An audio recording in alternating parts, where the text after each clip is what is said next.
Commissioner Friend? Here. Commissioner Morgan? Here. Commissioner Rogers? Here. Madam Chair. Present. Item 1, approval of the minutes of the Board of Corrections meeting held Tuesday, June 15th, 2021. Is there a motion to approve? Motion by Commissioner Rogers, seconded by Commissioner Morgan. Any questions or comments? Please vote.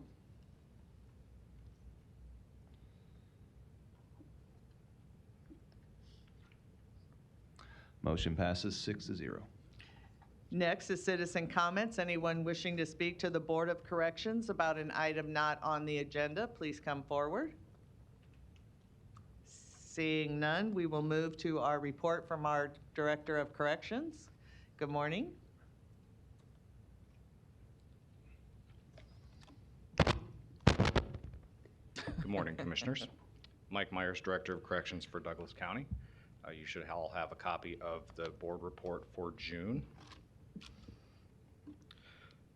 Turning into enclosure number 1, administrative services. We finished the previous fiscal year, $52,582 under budget. We were also able to set aside other unspent funds from that fiscal year to apply to ongoing projects during the current fiscal year to offset upcoming costs. There was $330,260 spent on overtime costs during June. As expected, this reversed a trend of 5 consecutive months of decreases. We have experienced some higher attrition of our staff recently, and we typically often have an increase in overtime during the summer months due to the number of staff that are using vacation leave. We also have an increased number of renovation projects requiring additional staffing going on at the moment as we utilize the remainder of the public safety bond funds. Enclosure number 2, community corrections and reentry services. Due to the drastic impact of COVID-19 on community corrections activities, our data is significantly different from the norm. You guys have heard me open this portion of my report with that same statement.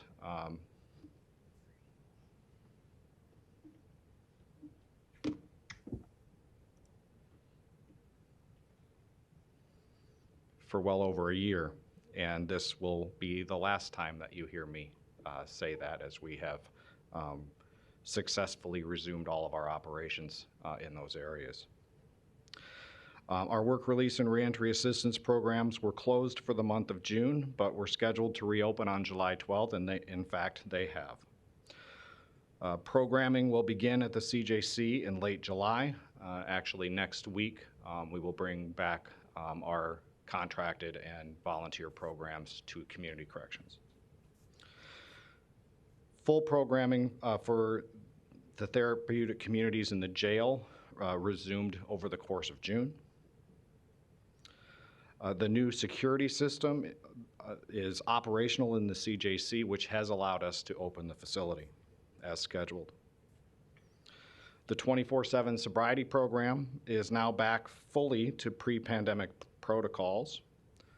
There are 53 individuals placed on the program, and I'll not include it in my report, but that program continues to be used at all-time high levels with well over 400 people participating per day. There were 3,009 in-person breath tests conducted. There were 9 positive for alcohol use. There were 15 no-shows, and the overall compliance rate was 99.3%. And there were 67 individuals monitored for 1,734 days of SCRAM monitoring. There were 0 no-shows, 2 tampering violations, and 3 alcohol violations. The SCRAM compliance rate was 99.9%. There were 824 saliva drug tests administered with 86 violations. There were 32 drug testing patches submitted for testing with 11 violations. As I mentioned, work release was closed for the month. House arrest admitted 93 individuals. The reentry assistance program was also closed in June. And for reentry services and therapeutic communities, the bulk of programming for reentry services also resumed over the course of the month. Pretrial Services continues to provide regular information to the courts regarding candidates for bond reduction and early pleas in response to the pandemic.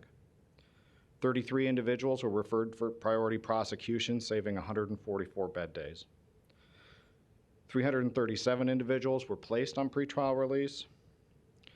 Overall, in the course of the month, there were 1,355 individuals managed on pretrial release with a 95% compliance rate. The law library reopened on June 7th. We continue to participate in a year-long pilot project to implement the public safety assessment as a part of our strategy to enhance pretrial release supervision and supportive services. And we are continuing to work on implementation of a pretrial case management software system, which will play a key role in our pretrial release enhancements planned throughout 2021.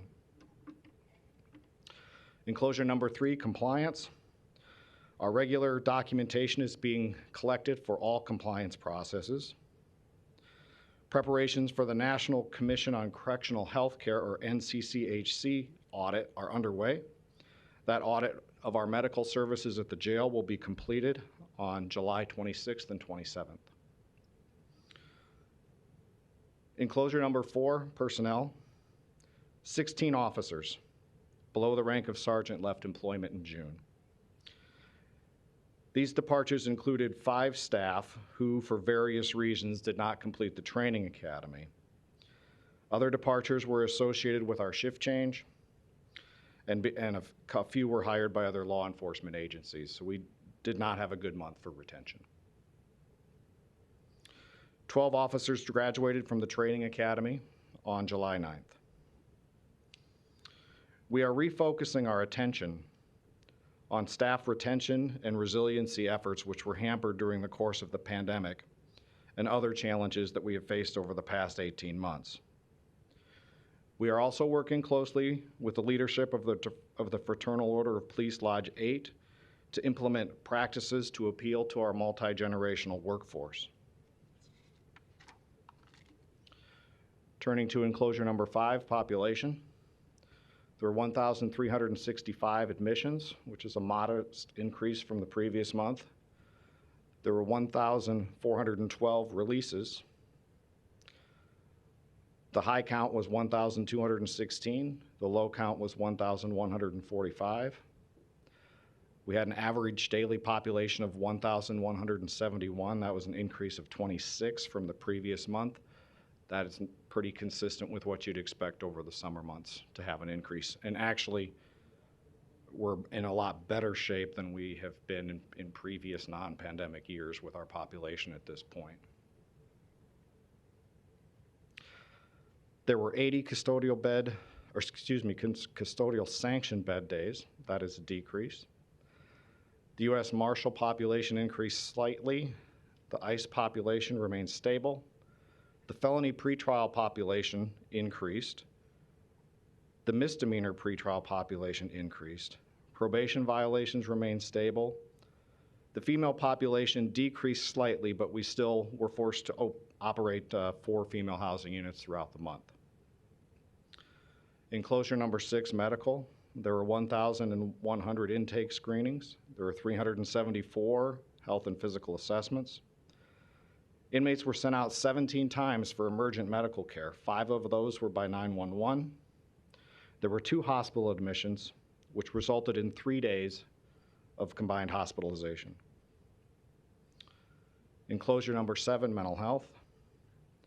There were 114 initial psychiatric appointments. There were 108 initial mental health assessments. There were 63 mental health infirmary placements, which primarily are those individuals who are on suicide watch. There was 1 referral to a board of mental health and 1 placement in long-term psychiatric facilities. And our other noteworthy items, we continue to respond to the COVID-19 pandemic.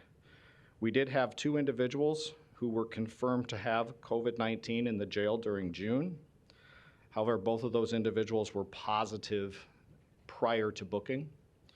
We were able to successfully isolate them and prevent spread within the facility. Approximately 75% of our staff have been vaccinated, and as of July 1st, we had vaccinated 859 incarcerated individuals, including 115 during the month of June. And we have been really pushing the vaccine process even harder during July, so I think we'll see those numbers increase again. We continue to follow CDC guidance for correctional facilities. We are consulting closely with the Douglas County Health Department regarding resumption of several operations that were suspended or modified during the pandemic. In June, we initiated the following. Vaccinated program contractors and volunteers began to provide in-person services at the Department of Corrections. On June 1st, we began in-person attorney visits for the review of discovery materials and other documents. On June 7th, we reopened the law library with safety protocols. On June 14th, the bulk of contracted programming for reentry services resumed. And scheduled for July, some of these dates have already come and gone. A core group of volunteers will be allowed to resume in-person services in the jail. On July 12th, a little over a week ago, work release and the reentry assistance programs did in fact open. And July 26th, next Monday, programming will resume in community corrections. We currently do not have a timetable set for the resumption of opening the lobby to the public for on-site visitation, and that's due to the utilization of space for our attorney visits for virtual court. We have to figure out another plan on how to co-locate those activities because we would force all the attorneys up to that same area if we resumed public visitation in our lobby.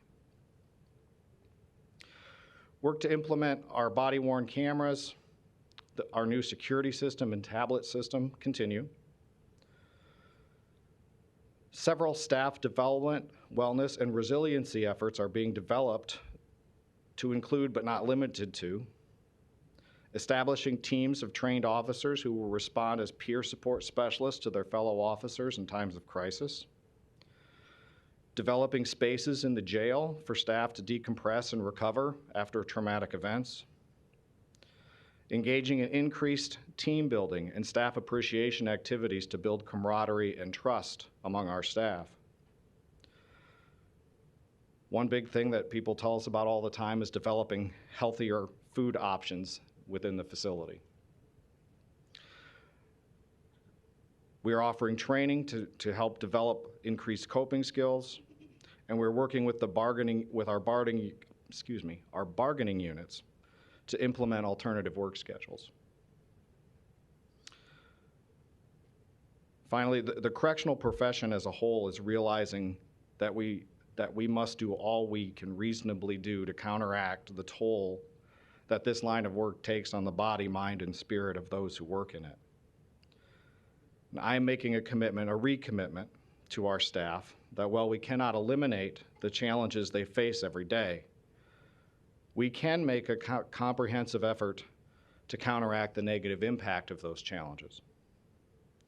Not only is the goal to have a healthier and more skilled workforce, we hope to improve retention, which will drive down hiring and training costs associated with constant hiring and training of new officers. And with that, I am ready for any questions.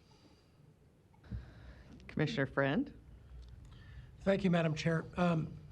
Mike, thanks for the report again. The last few bullet points that you lay out in your presentation normally every time you do it, always beg the question to me. I mean, do we have a?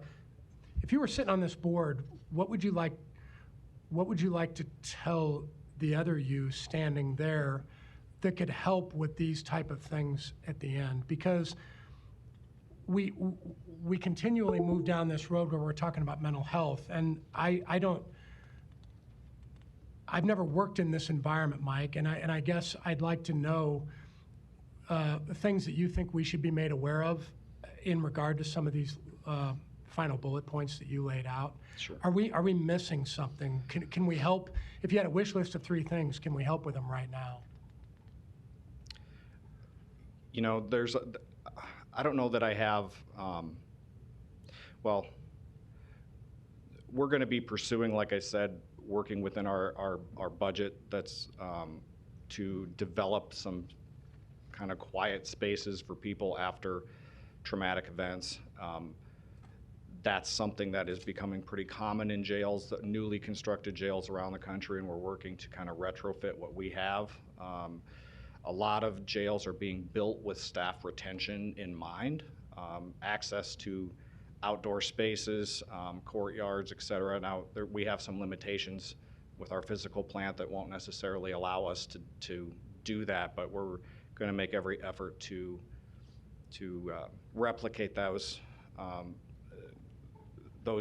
environments as closely as we can. You know, this is a tough job that our staff get into, and you know, I go back to 2 years ago, I was having a lot of talks with this board about our staffing levels and our morale, and we really made what I felt up until the time that the pandemic began, we made a significant amount of progress. Our staffing levels came up. Generally, people seemed more pleased or more satisfied with their work. Our attrition rate started to decrease. And even throughout the first several months of the pandemic, there was really more kind of a coming together of realizing the challenges that we had, and there was really a lot of bonding through that. And some of those original efforts, we had a staff wellness committee, we had a strategic plan that was focused on helping our staff be more healthy. A lot of those things just took a back seat during most of the pandemic. And I think what we're seeing now in large part is just the long-term impact of the past 18 months that's had on some of our staff.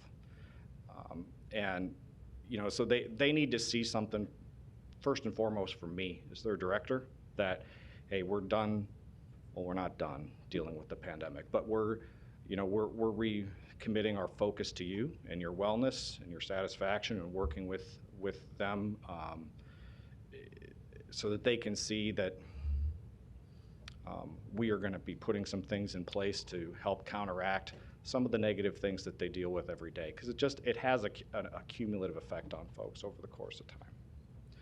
So to answer your question, Commissioner, I'm not sure if I have a wish list per se. We're doing a lot of investigation and brainstorming with our staff right now to try to, I may ask me that question in a month and I might have a different answer for you. Okay, thanks, Mike.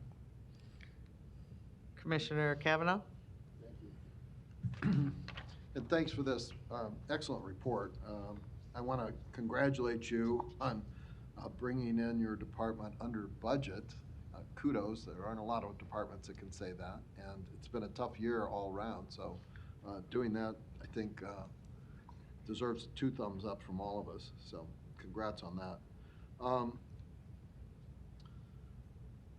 The report, I think, is just getting better and better in terms of clarity and our ability to see the important stuff. So I'm just going to touch on a few things here that, you know, are kind of standard metrics that we talk about. Your authorized personnel is 479 FTEs, and you have on hand 447, or 93.3%.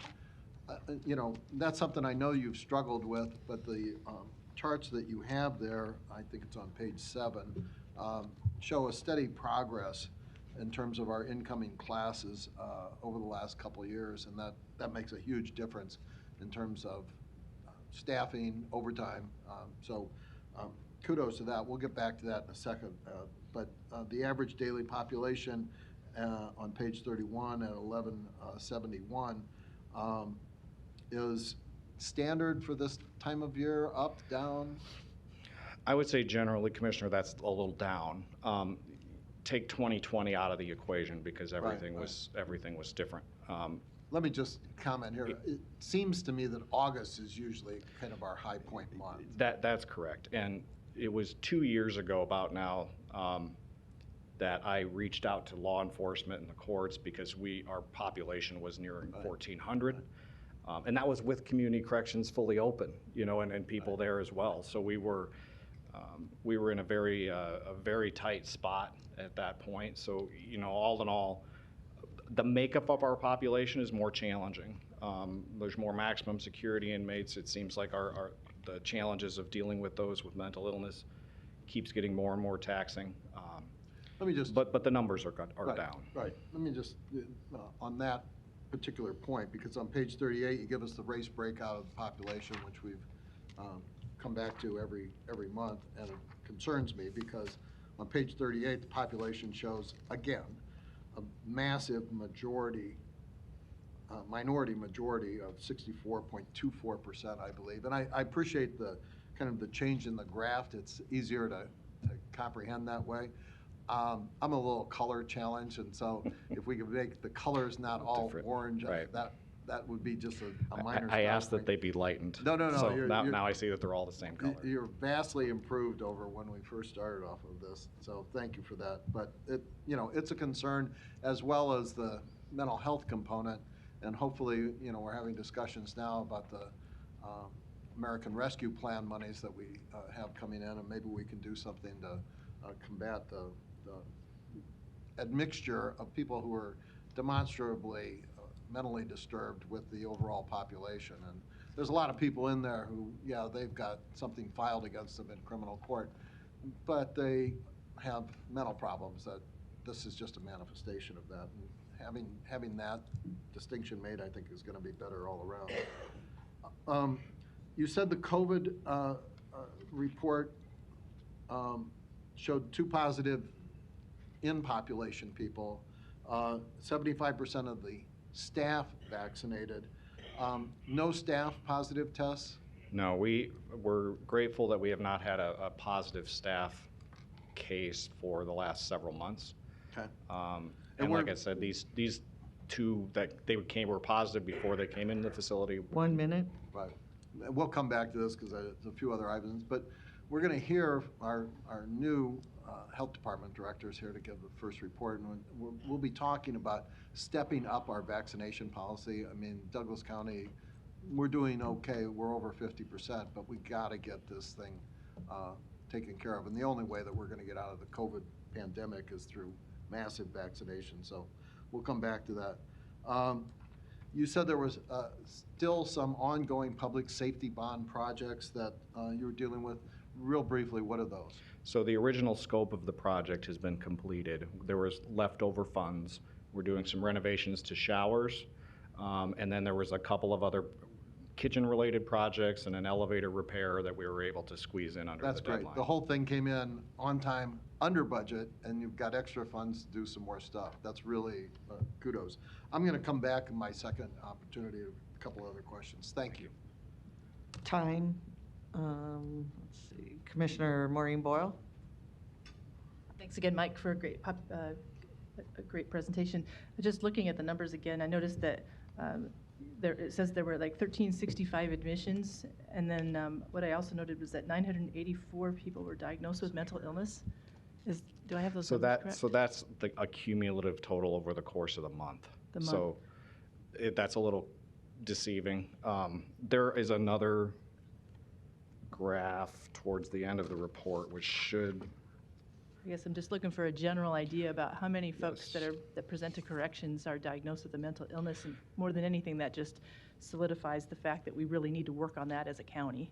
So if you turn to the graph that looks like this pyramid, Yeah. that gives you the cumulative totals, which will give you the accurate percentages. So you see that we were at 42.41% of individuals were diagnosed with a mental illness. Over the course of June, with people coming and going, there were 2,320 individuals who are in our custody for at least 1 day. And of those, 984 were diagnosed with mental illness. So really, when you state here, the last thing you said, 42% of folks who come through the doors really are diagnosed with some type of mental illness. Correct. And about half of those are with serious mental illnesses such Okay. as schizophrenia. Okay, you're just providing really good points for us to put our efforts to use American Rescue Plan funds towards mental health, that's for sure. So more than anything, I just want to make a point with that. The other question I have for you is as you know, this pandemic is getting pretty scary again, and I kind of I like what President Biden said, where this is becoming a pandemic of the unvaccinated. So really, our efforts really have to be pushed towards those who are not vaccinated. You mentioned that you're trying to get those who work with you who are not vaccinated, get them to get vaccinated. Can you describe strategies that you're using to do that? Because what I find is in my medical practice, it's really hard to get folks to turn the corner on it. Yeah, so for the incarcerated population in particular, they're getting education every day. Dr. O'Keefe at the Douglas County Health Department did a town hall with us towards the end of March, and that's been being replayed on our programming TVs every day to dispel any misconceptions about vaccines, to provide all the information, the benefits, the risks, et cetera. It's about an hour-long town hall that replays 2 or 3 times each day. We also are offering incentives to our inmate population to get vaccinated in terms of they can reduce or eliminate their quarantine periods, opportunities to be in different programs. Those are all sorts of incentives that we're offering them. And we're still working through a lot of the plans. I've already demonstrated my level of neediness to the new health department director, and I'm grateful for the time that she's already given on my department. But we continue to, and we'll make another push with our staff once again. I mean, they've gotten all the education, all of the pushing and prodding, and we've kind of backed off that a little bit because we were kind of, just at the point where, it's really everybody who was going to do it, it seemed like they were going to do it, that they've done it. But we'll make another push given the fact that, there are some things changing in the community going in a little bit in the wrong direction again. And it's only a matter of time. We are a reflection of what happens in the community, and it's only a matter of time until we have that impact at the department again. All right, thank you. Commissioner Kavanaugh? Thank you. Thank you. Following up on what Dr. Boyle was just asking you regarding our staff, 75% is a good number, but not a perfect number, and we want to get to as close to perfect as we can on this. So we have, I think, the opportunity maybe to go in and talk to some of these people, incentivize them to become vaccinated and possibly require. And maybe we should talk in executive session. I've had some discussions with our county attorney relative to our ability to require employees to become vaccinated, particularly who are in frontline types of positions, our healthcare employees, our corrections employees. I just put that out there because we're going to be talking some more about getting vaccinations as widely distributed in our population as possible. So just FYI. You mentioned that you're working with the FOP 8 to appeal to the multi-generational workforce. Could you expand on that just real briefly? I can. During our last contract negotiations, we separately approved an MOU to do a pilot for 10 or 12-hour shifts. With the onset of the pandemic and that discussion really hasn't materialized since then. We're now starting to engage them on beginning that process. Basically, we're shooting for a sweet spot where we don't negatively impact anybody who's earned the seniority over time to have the shifts and days off that they want, but offering this opportunity to enough people who are maybe newer into our profession who may find the 12-hour shift, the rotating days off, to be more appealing and get them to stick with it through those initial years of employment. That's great, because I think one of the difficulties we've had, and this goes to retention as well, is people having to do required overtime, and they have, families and obligations like everybody else, and particularly in the corrections business, which is an extremely stressful job. I mean, this isn't like, being a night watchman. This is really hands-on, and so 12 hours in corrections is way more than most people could probably handle on any kind of a regular basis. That's great. You also mentioned team building initiatives. Could you tell us a little bit about that? Yeah, for instance, next week there's an event called the Jailhouse Olympics, where there are teams throughout the jail engaging in competitions related to activities they do every day. Who can find the most items on somebody on a staff member. We're not using anybody who's incarcerated in these competitions, but who can find the most items hidden on somebody on a pad search, who can, things, use, how quickly can you get somebody who's mildly resistant, fully restrained, different kind of fun activities. We're gonna try and be repeating some of those things, different activities off and on to kind of, it's a pretty, jail by its nature is never going to be one of those places like that has, ping pong and coffee shops, in the workplace like a lot of places do now. So whatever efforts we can make to lighten people's moods, we're going to try and do that from time to time. That's really cool, and as you can see, I'm a big Olympics fan, and so maybe you could keep us posted on that. Are there, like in the Olympics, are there prizes, awards? There are. They will get medals. They will have they got to choose their own national anthem, so to speak, for their own team. So that song will be played over the intercom when they're awarded. 1 minute. When if they've won that particular event. That's great. I think those initiatives really pay off in terms of retention, and the graph that we referenced before relative to how our authorized personnel, we're getting close to that number. A big part of that is what you're doing, I think, and again, kudos for that. That's going to pay off long-term, both in reducing overtime and I think retaining qualified personnel. So thanks for all of that. Thanks for the great job you're doing. Thank you, Commissioners. Mike, could you maybe, and I would ask Chair Friend, who chairs this committee, the Corrections Committee for us, if you could put together a presentation either at the next Board of Corrections meeting or maybe just at one of your committee meetings on and work with Commissioner Rogers because he's been instrumental in this effort on the pretrial stuff.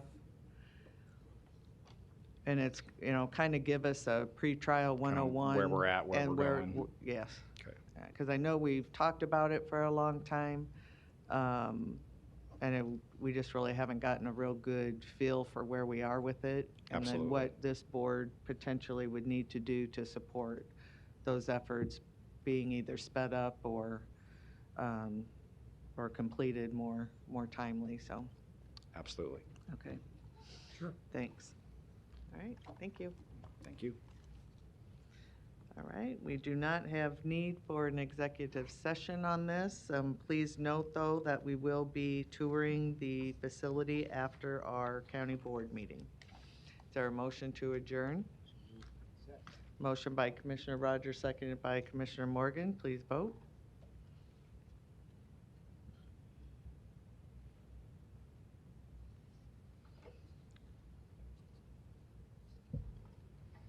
Motion passes 6-0. We'll move to the agenda for the Douglas County Board of Commissioners. Roll call, please. Commissioner Marine Boyle? Here. Commissioner Mike Boyle is absent. Commissioner Kavanaugh? Here. Commissioner Friend? Here. Commissioner Morgan? Commissioner Rogers? Here. Madam Chair. Present. Item A, approval of the minutes of the Board of Commissioners meeting held Tuesday, June 29, 2021. And item B, approval of claims submitted for payment processed through Tuesday, July 20th, 2021. Is there a motion to approve? Motion by Commissioner Rogers, seconded by Commissioner Maureen Boyle. Any questions or comments? Please vote.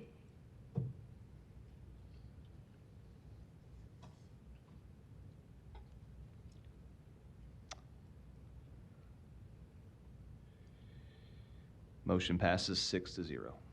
We have a consent agenda with items A through N, but please note A has been removed.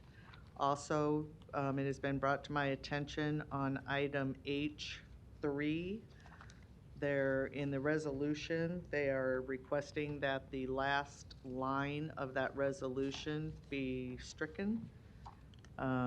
So it says it is estimated that the cost of this project will be approximately $360,000, and the Sanitary and Improvement District number 603 shall pay 100% of these costs. That's being stricken. Correct. Yep, Dan Ash, County Clerk. So that is, I think it's just a copy and paste error from item 2.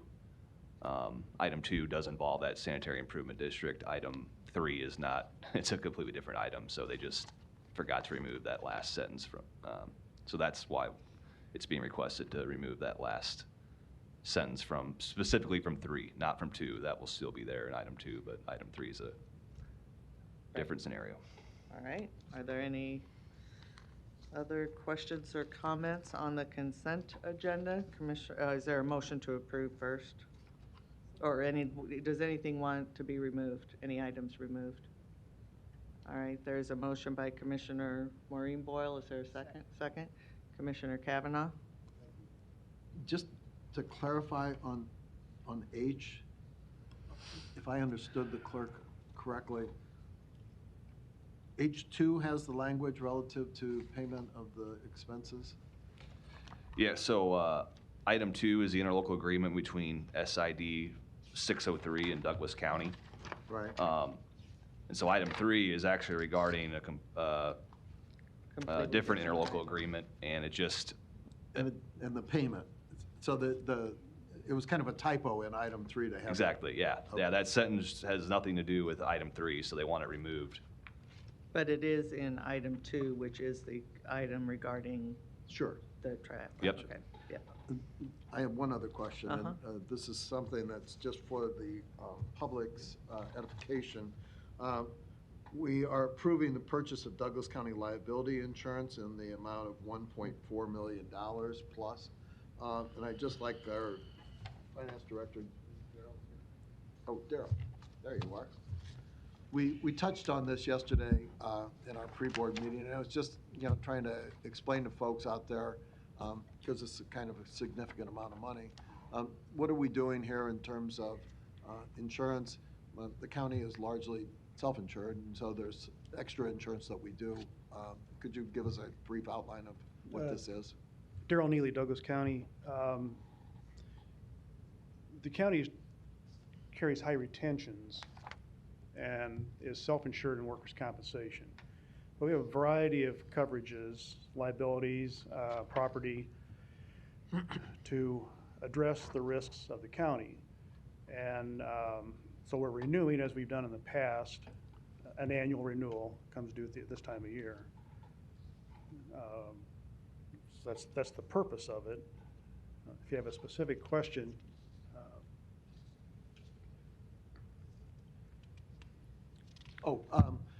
So these extra policies that we have, could you give us a brief categorization of what they are for? Sure.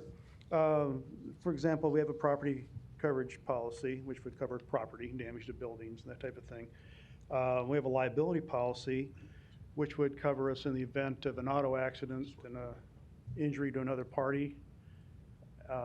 And we actually have 2 liability policies. One of them addresses professional liability at the health center. And the reason for the 2 policies is the risks are much different. So a carrier is not going to do the whole blanket. So we have 2 carriers in that situation.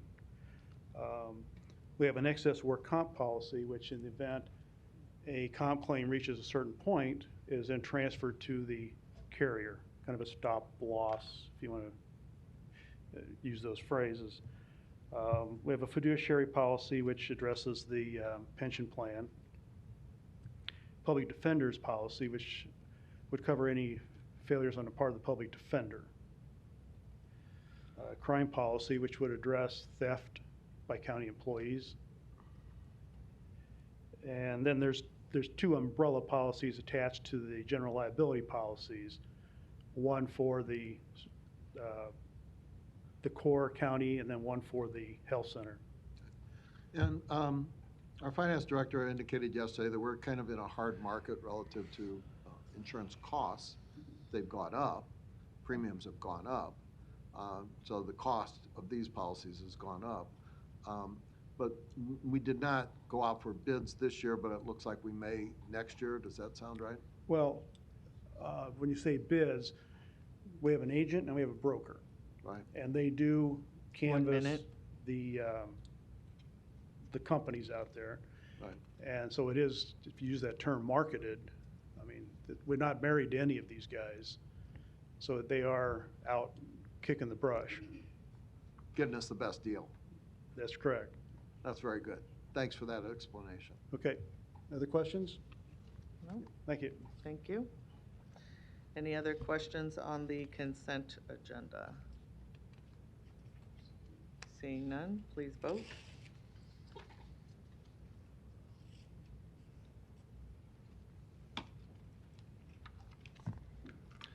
Motion passes 6-0. Next, we'll move to recognition and proclamations. We will be acknowledging Deputy Timothy McCoy for his retirement after 22.6 years of service at the Douglas County Sheriff's Office. I don't believe they're here today, but we do wish him well on his retirement and thank him for his service to Douglas County. Is there a motion to approve? Motion. Second. Motion by Commissioner Morgan, seconded by Commissioner Friend. Please vote.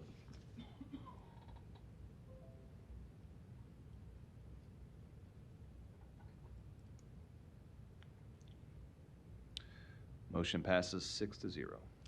Citizen comments. Is there anyone here wishing to speak to the Board of Commissioners about an item not on the agenda? Please come forward.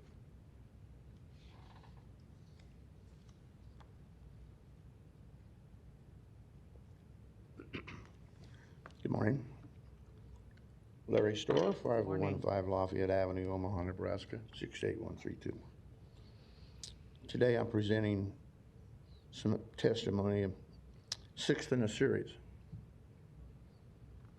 having to do mostly with public meetings, Open Meetings Act. I've recently been to a number of different bodies' meetings, and they all are different. The rules are all different. Some have some rules, some don't have any rules. I was at the Learning Community Council meeting, coordinating council meeting. Now, the reason I'm bringing that up is because they get county tax money, or they disperse county tax money. That body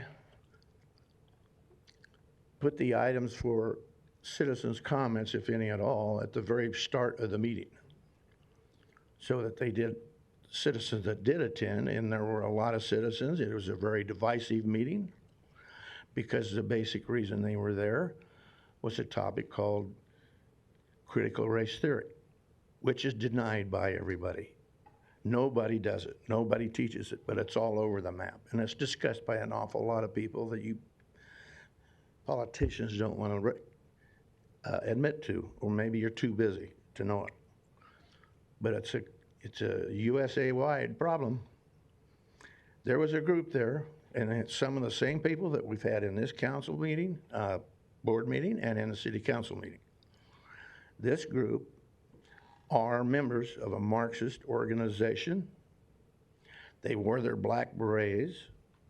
They had their fists in the air. And now they have the t-shirt that says Revolutionary Action Party, and now they've changed it to just RAP. They're the same people. They're all affiliated with Antifa, Marxist Party, the BLM, and now the Revolutionary Action Party. Politicians in Omaha don't want to talk about this, but they'd better. I was, I believe, removed from a meeting a few months ago for referring to a revolution going on. Commissioner Boyle called me out about it, said I was being untruthful, and we will not have that discussion or that word in this council meeting, this board meeting. At the Learning Community Council meeting, the attendees, the speakers, and the other attendees were allowed to yell and shout, intimidate, in fact, yell at me to take my hat off. Public meeting, They wear their Marxist berets, but they order me to take my hat off? The citizens, with some of them sitting on the floor so the cameras wouldn't see them, but raising their hands, telling me to take my hat off? Excuse me? Not one coordinating council member called anybody out of order. Yes, they did call me out of order for speaking a little bit over because I was interrupted. These meetings need to be more consistent.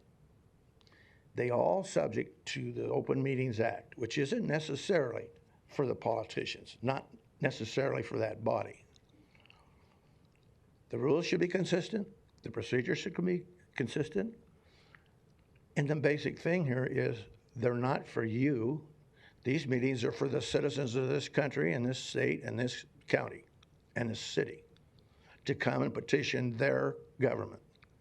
But we're not allowed to back and forth unless you invite me to. I don't think that's the spirit of the Open Meetings Act or the Constitution of the United States. Running out of time here, but our local news media don't report on it.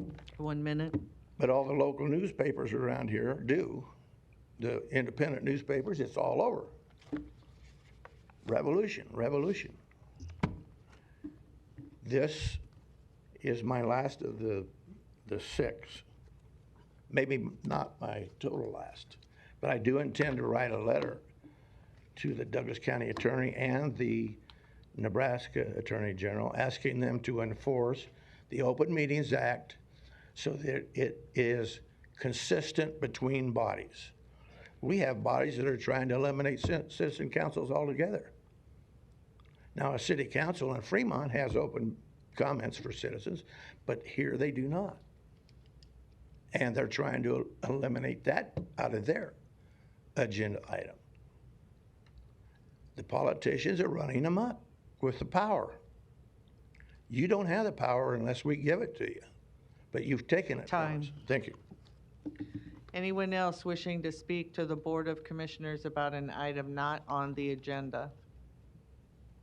Seeing none, we will move to our presentations. Our first is our COVID-19 update and COVID-19 vaccination plan. And today it is presented by our new Douglas County Health Director, Dr. Lindsay Hughes. We welcome you to the Board of Commissioners and welcome you to Douglas County. Good morning, Madam Chairman and Commissioners. Thank you for that warm welcome. It's wonderful to be here in Omaha. I'm Lindsay Hughes, the Director for Douglas County Health Department, here to give you an update this morning on COVID-19 and vaccination efforts in Douglas County. So I apologize for my somewhat rudimentary presentation this morning.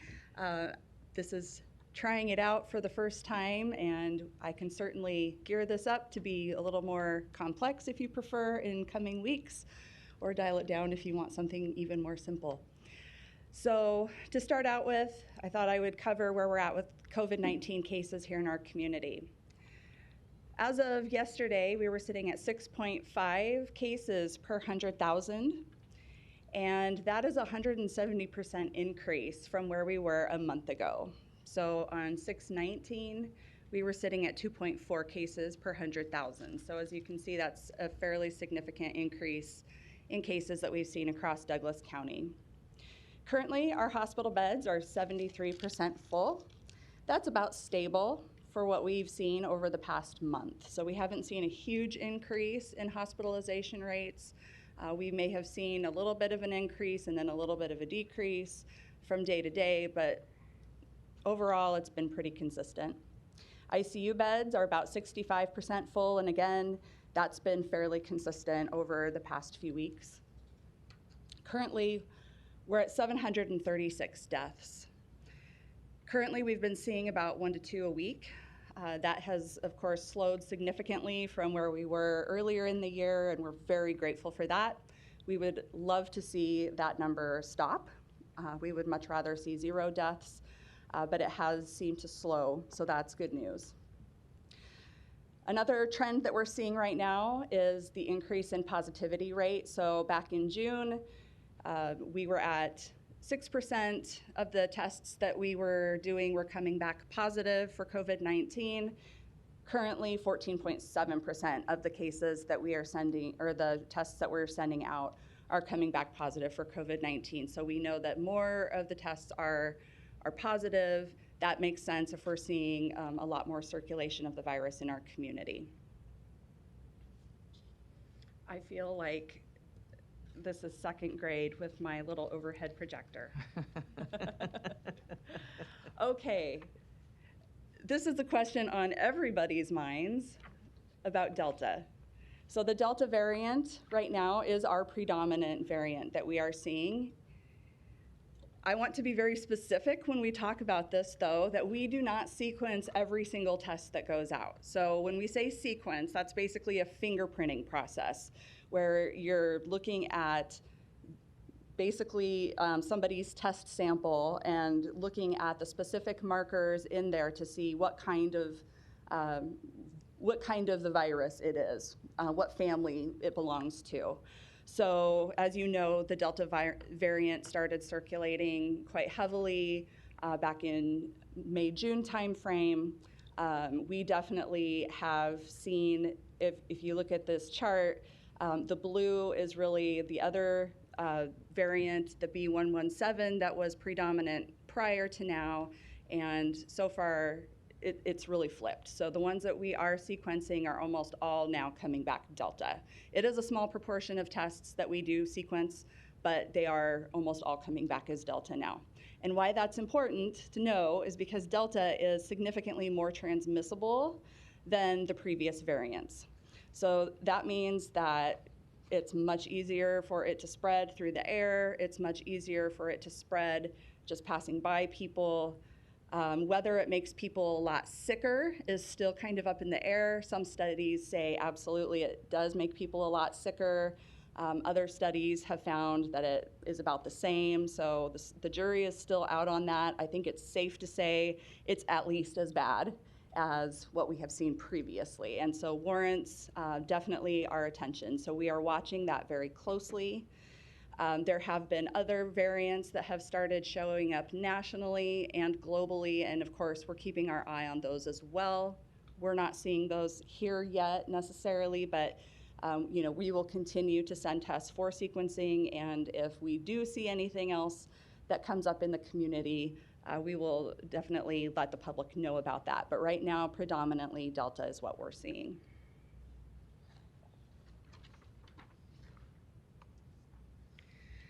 Vaccination is a huge effort that we are still continuing at the health department. Right now, for our over 16 population, 69.3% have had one dose, which is great news. 65%, almost 66% are fully vaccinated in our over 16 population. For over 18, including federal data, and I'll explain that here in just a moment, over 71% have had one dose and 67.8% are fully vaccinated, which is excellent news. Why we have this little disclaimer on there saying also federal data, people who are vaccinated through federal systems, so some correctional facilities, Indian Health Service, the Veterans Administration, the Department of Defense, all report their vaccinations through a different system than what we can see on a day-to-day basis. So it's just tracked a little bit differently. They're still in our community though, so they're still a very important number to track because they still contribute to either protection or transmission in our community. So it's still important for us to make sure that we're looking at that. So we are able to get that data, it's just not as consistent and reported in the same formats necessarily that we look at. However, in aggregate, we can look at that information. So basically that over 18 group is what we have that data for. So that's why we have that reported up there. I'm sure a lot of people are interested to know why we don't have data necessarily going down below 16 years. We do, it's just not very good data. So what happens is the denominator data that we have actually includes all of those kiddos that are under age 12. So your denominator data is including people who are not even eligible for vaccination. So that really kind of skews your picture a bit. So we can report on that, it's just not very accurate.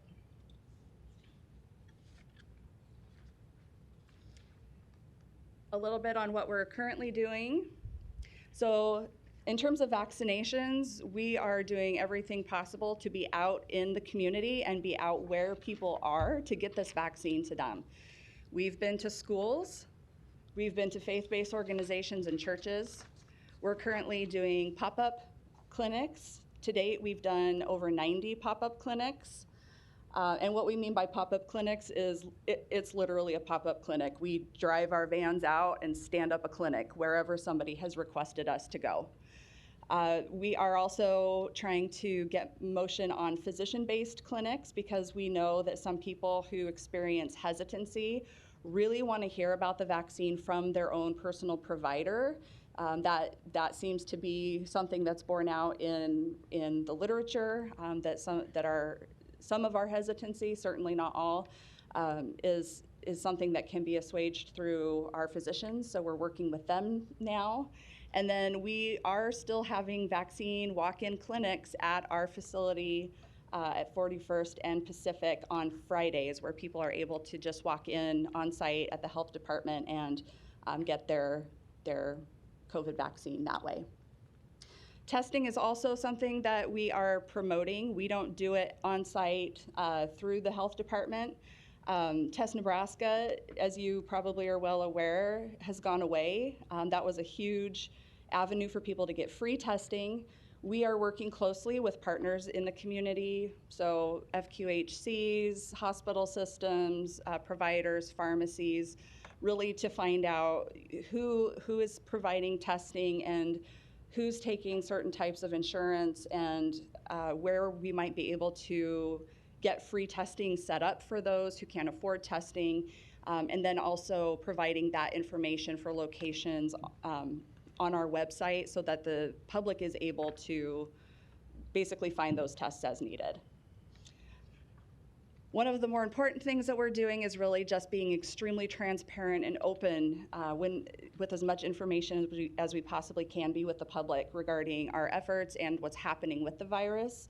So we recently put out guidelines to the school districts about recommendations for how to prevent COVID transmission going forward this year. We've done a number of media interviews, which I'm sure will continue. We're still continuing to do daily press releases that includes numbers of vaccinations given, numbers of cases, information such as that. And we are still displaying our COVID dashboard on the Douglas County Health Department website. So if anyone in the public is interested and wants to know basically in real time where we're at with a certain metric, they're able to go to the website and find that information for themselves. So we are doing a number of things to continue to push these efforts forward. The situation, of course, is ever changing, so we are keeping our eye on that and are ready to flex to whatever those demands might be. And with that, I'd be happy to take any questions you might have. Thank you very much, Doctor. Commissioner Kavanaugh? Thank you. And thanks for this, Doctor, and welcome to the Douglas County family.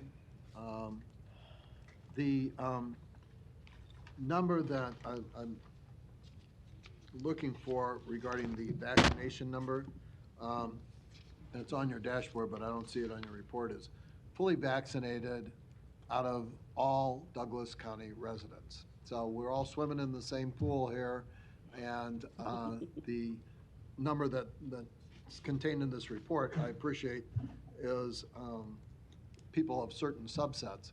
But it might be helpful going forward if we have as a baseline the fully vaccinated number, which does appear on the dashboard. It's Absolutely. 52.3%. So that we don't give people a false sense of security when we're saying, well, 69.3% or 71.70% are fully vaccinated. Actually, it's 52.3% of the population.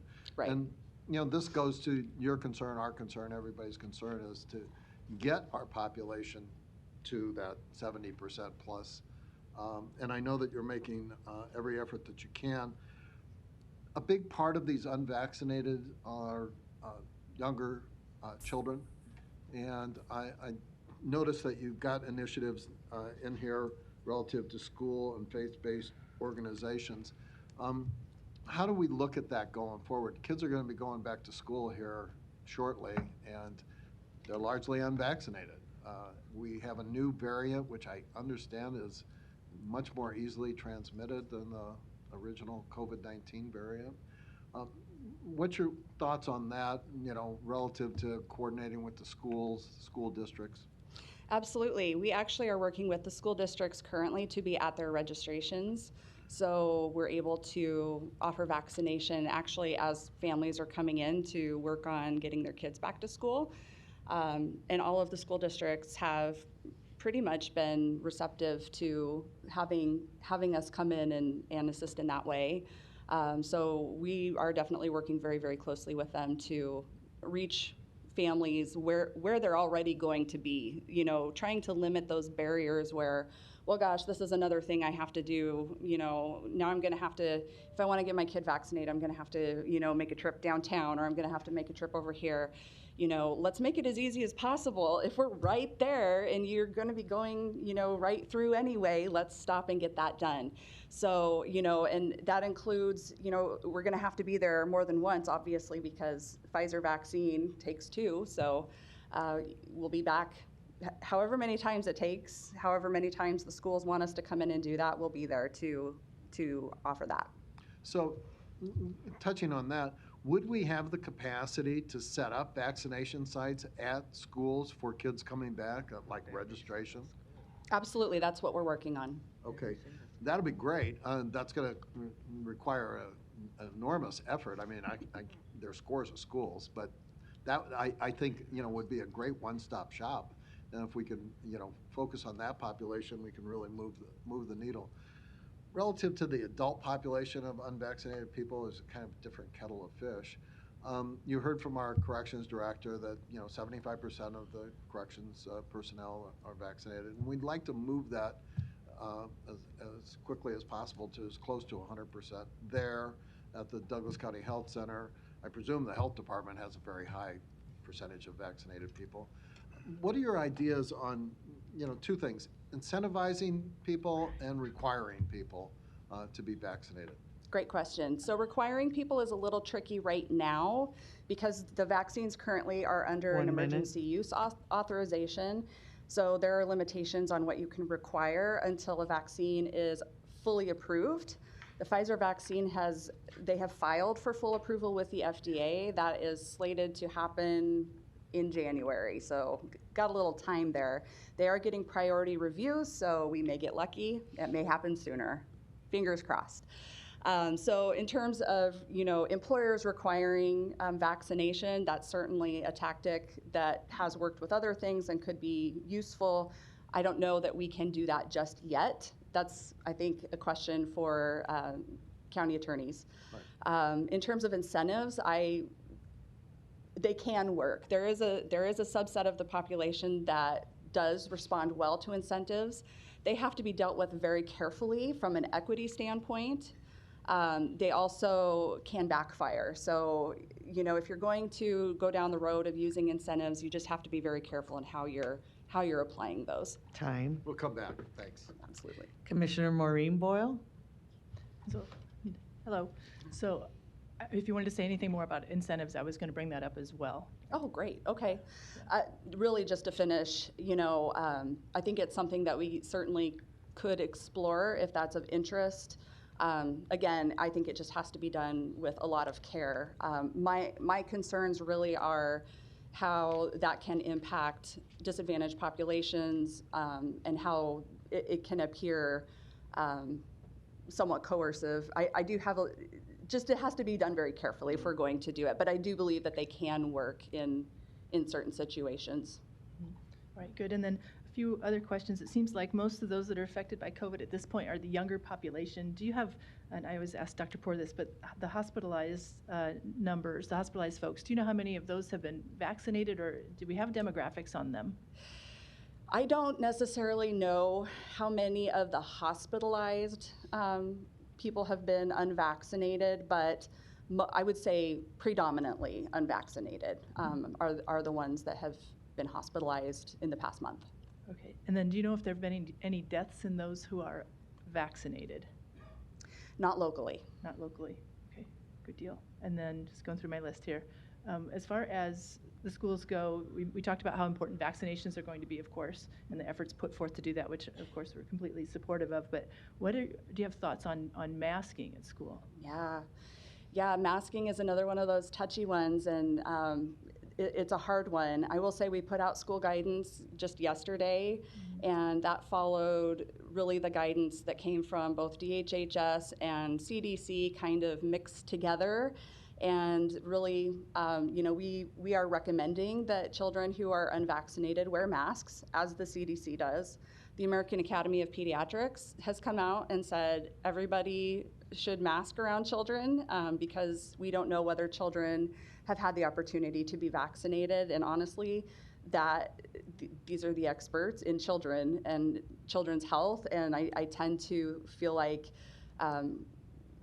as children are going back into school, it is important that we consider masks as one of our tactics to use. I can't mandate that they mask, but I would certainly strongly encourage that our school districts consider for their younger populations that they're masking. All right, and then do you, just putting on your, looking in your crystal ball, what about masking for adults as Delta becomes more prominent? What are your thoughts? Yeah, absolutely. If our vaccination numbers don't increase, I would say that it's something to consider in the future. If we see our hospitalization rates go up, if we see our trends start to worsen, I would certainly explore it. My line over the past couple of weeks has been never say never. I won't shy away from a mask mandate or asking for some kind of a mask requirement if that is what is going to protect our public and keep people operating and living their lives. And then just alluding to what Commissioner Kavanaugh was speaking about too, it really is important to figure out ways to, I don't want to say incentivize, but how do we get those folks that are not willing to be vaccinated, how do we get them vaccinated? Because when the vaccines first came out, many of us were tripping over ourselves and would, get in a fight in order to get our own vaccines. I mean, we in the medical profession would, take the shot. We couldn't wait for our moments to get our shot. And now we have another segment of the population that's really the complete opposite. We talk about how when people speak to their physicians, that does have an impact. I feel it does just because I've had a couple of patients ask me specifically about it. 1 minute. But at the same time, there are some people you just can't even, I bring it up and they'll be like, nope, not even talking about it. It's like talking about quitting smoking. And so it really is a challenge. So just as a comment, I feel like the onus really is on each of us, just not as really as even as citizens, but as friends, as coworkers, as brothers and sisters, as daughters and sons, to speak to those people that are close to us who are not vaccinated and tell them why we think it's important. Anecdotal things, stories work a lot better than saying this is the data, which is not how science works, but that's the fact. So I'm really asking all citizens out there, just do your best to get all of your family members, all of your friends vaccinated, because COVID itself is so much worse than the vaccine. And I don't care what your politics are, that's just a fact. Well said, Commissioner Boyle. Thank you for that. Thank you, Commissioner. Commissioner Kavanaugh? Thank you.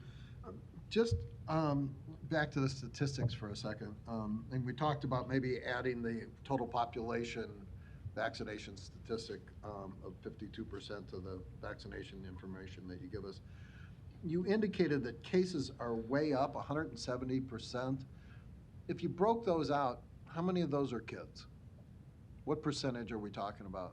I mean, that tells us something about where the virus is going among the unvaccinated population. Do we break that out demographically? We do. I'm looking at charts in my head right now. So predominantly the cases are occurring in, I would say, the 18 to 54-ish group.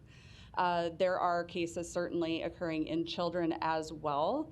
I think that you may see a shift in that over the next month or so, month or two, as you have children who are not outside or in basically their summer settings coming back into these congregate settings. It's not surprising to see a higher rate in adults given that they are typically in more congregate settings through work or whatever the case may be, social settings and things like that. Kids during the summertime typically are not in close quarters in large groups as they are in school, so that it very well could change. Okay. If that's available, could we maybe going forward kind of get a breakout so that we can see where the virus is going inside the population? Yeah. Because it seems like we're headed for another spike here. I'd be happy to include that. Thank you. All right, any other questions or comment for Dr. Hughes? Again, thank you very much and welcome. Thank you. I look forward to serving you. All right, thank you. Next, item B under presentations is discussion regarding the issuance by the county of its Educational Facilities Revenue Bond Series 2021A. This is a Creighton University project. And 2, Educational Facility Revenue Refunding Bond Series 2021B, Creighton University project. And this is on behalf of Creighton University to finance and refinance certain capital projects of the Creighton University. And here with us is Josh Myers from the Bond Council with Kutak Rock. Thank you for the introduction. So Josh Meyer, Kutak Rock, 2328 North 188th Street. We have done this the past few times to hopefully make your life a little easier when there's any bond issuance where you all are acting as what we call a conduit issuer. That is, you're issuing on behalf of an institution. So the goal here is to answer all your questions, to tell you what Creighton wants to do, and then seek approval of resolutions at the next meeting. So without further ado, I thought I'd give you a quick rundown of what Creighton is attempting to do here. So they actually have 2 bond issues that they're seeking approval for, a public and a private. By public and private, so they will actually go out to the public markets for one of their bond issues, and then they are selling a separate bond issue privately. Both of those are being facilitated by Barclays Capital out of New York. We will have to do a public hearing, also known as a TEFRA hearing, for both of those, which will take place next week as well.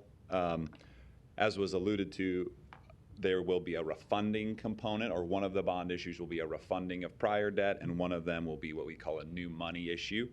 And that new money issue is funding a series of exciting capital projects at Creighton. I just made a quick list. So there will be a new residence hall, a renovation of an existing science building, and then the construction of a new health science education building. All very exciting at Creighton campus.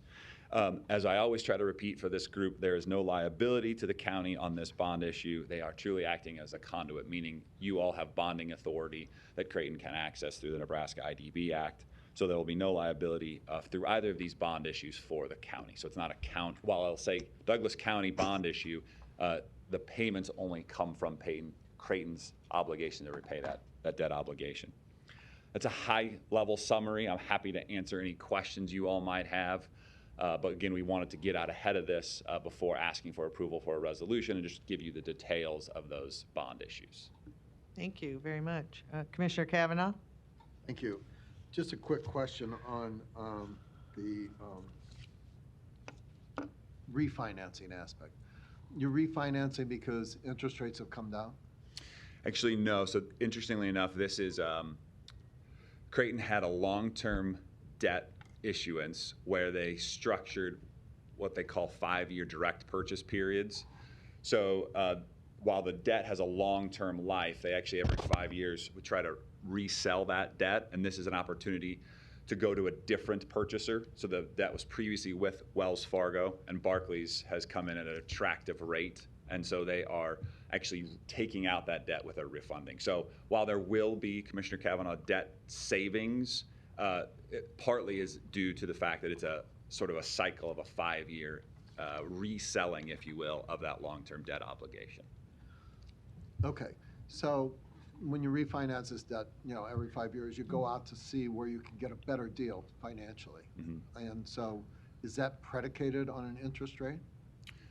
There is a variable rate interest rate associated with the debt. And so sometimes then the purchaser layers on what we call a margin factor. And so that actually is the pricing component that Creighton is trying to get the lowest rate on. So there's an indice, SIFMA, LIBOR, a published indice, and then the purchaser layers on some of their own pricing. That's what's being competitively priced in the marketplace. I see. So this is separate from the ongoing bond interest rate that you're talking about. This is almost a marketing component that's added on. Yes, that is correct. Okay. The underlying interest rate for these bonds over the last 5 years has gone up, down, or stayed about the same? Down slightly, but as you know, or I assume you know, so that indice is reset sometimes weekly, sometimes monthly, right? So lots of up and down, but it is down slightly if you were to trend it out. Okay. And I think you indicated these are adjustable rates, so the rate actually follows that fluctuation? That's right. So again, just so I'm clear to you, there is the public debt will be fixed rate debt. This is just the privately placed debt is the variable rate debt, and it has I believe a monthly reset component where it's taking a look at the set indice, seeing what it is, and then laying on that margin factor to determine the interest rate for that month for the debt. Okay, so this public factor, the public interest rate, separate from that. Yes. Over the last same period, 5 years, has gone up, down, or stayed about the same? If you know. Yeah, I would guess slightly down, but I'm not 100% sure. I appreciate that. Yeah. I was just trying to get a little background. Yeah. Thank you very much. Yeah, sure. Okay, is there a second? Oh, it's Tuesday, July 27th. We Yes. have to wait. Sorry, I misread that. I think we're on the consent agenda next week, I hope. Okay, Unless you all have other questions I can answer. okay. All right, okay. Teresa, York County Attorney's Office. We may need to move, we have a separate section for public hearings. We might want to put it there because of the TEFRA. Oh, yes. But if I may, Thank you. Thank you all, as All right, always. Thank you. Madam Alright. Chair, may I, real quick, just the notice that was published in the Daily Record for next Tuesday's public hearing. So yeah, it does, well, Teresa's a lawyer, so she doesn't need me to back her up, but the notice was a public hearing on the 27th, so it does need to be under public hearings. But I want to note that the notice says in room 702, and obviously it's going to be happening here in LC, so we'll make sure a corrected notice gets put in the Daily Record, but for some reason it was published as room 702, so we'll get that fixed. All right. With that, we will move to public hearings. We do have our budget hearing and adoption of requested fiscal year 21-22 Douglas County budget. And our financial, fiscal and budget director, Joe Lorenz, will be presenting today.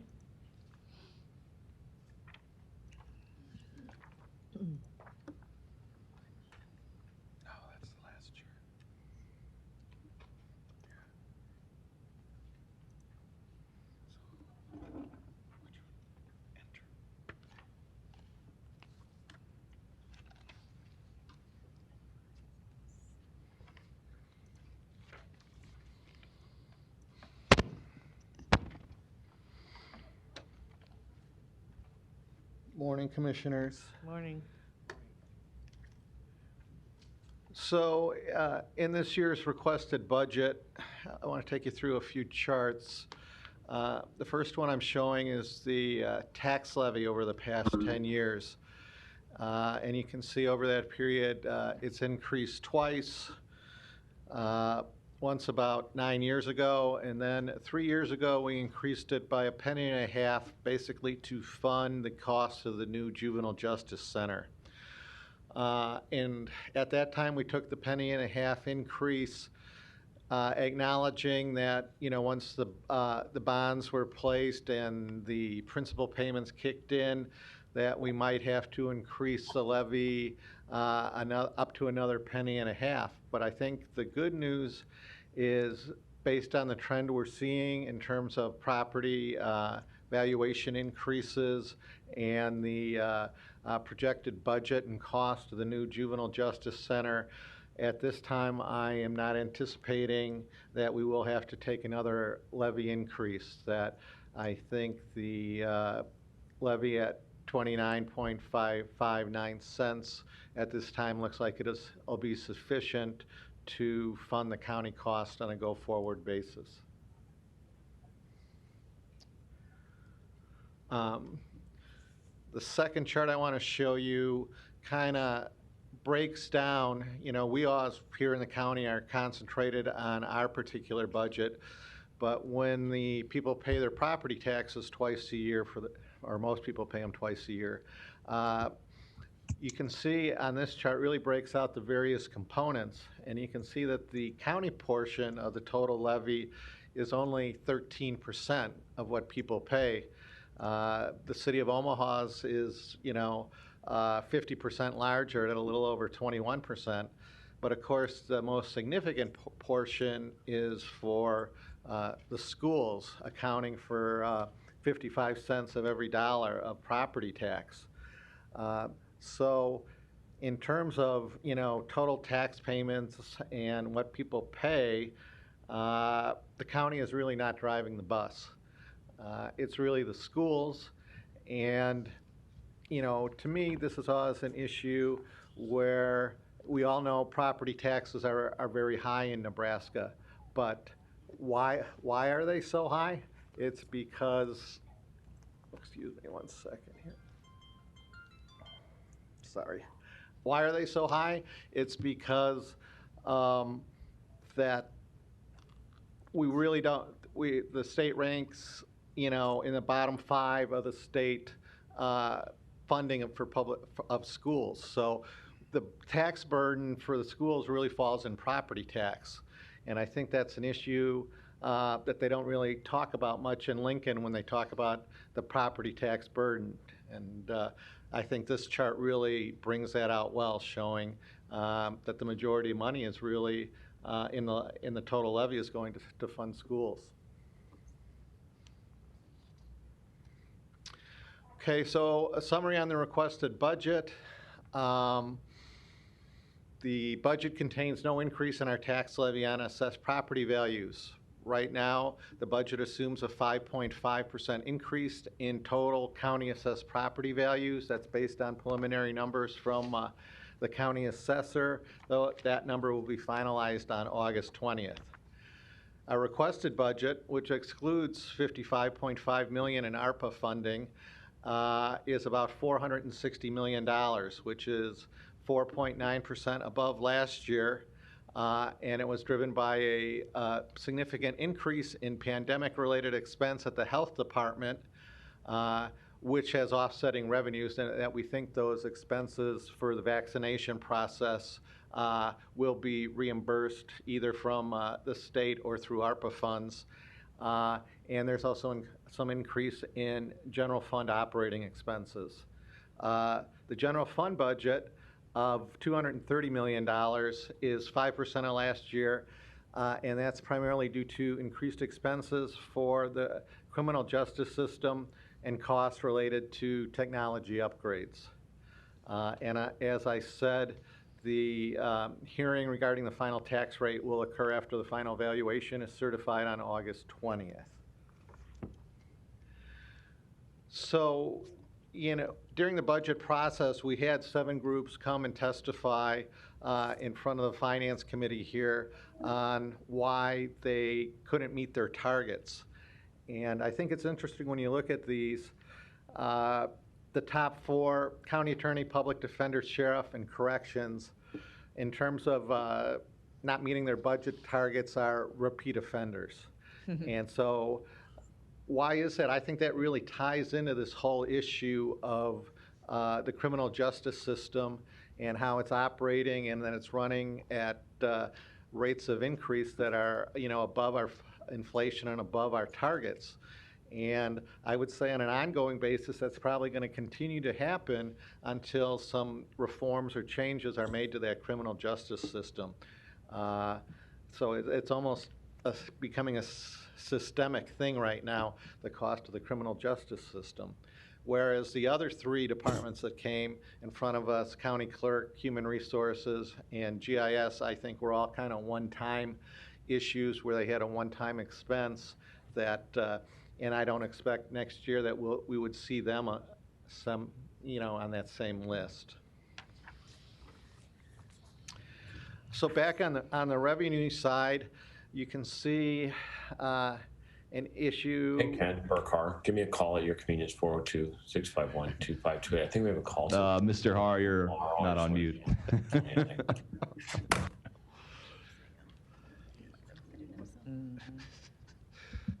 Okay, thank you. Call Irwin Financial. Please mute yourselves if you're, for those attending via Zoom. Thank you.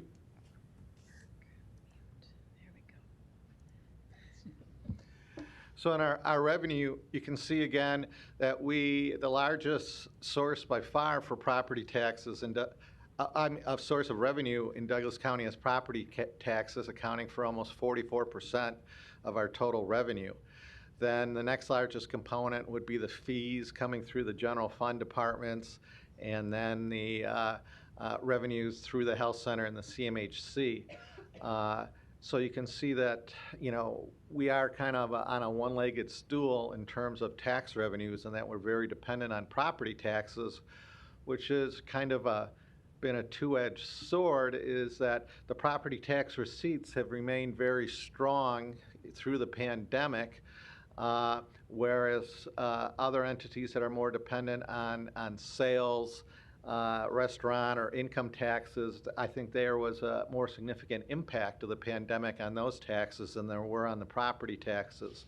So our revenues have come in very much consistent with budget, and for the most part, our fees have too, in terms of automobiles and property and things like that. All those are trending pretty strong, although certain revenues, like at the health center, are down because they put a moratorium on admissions with the pandemic, and so that hurt their revenues in that period. But overall, the county's revenues have remained strong through this process, and we've been in a lot better shape than a lot of other government entities.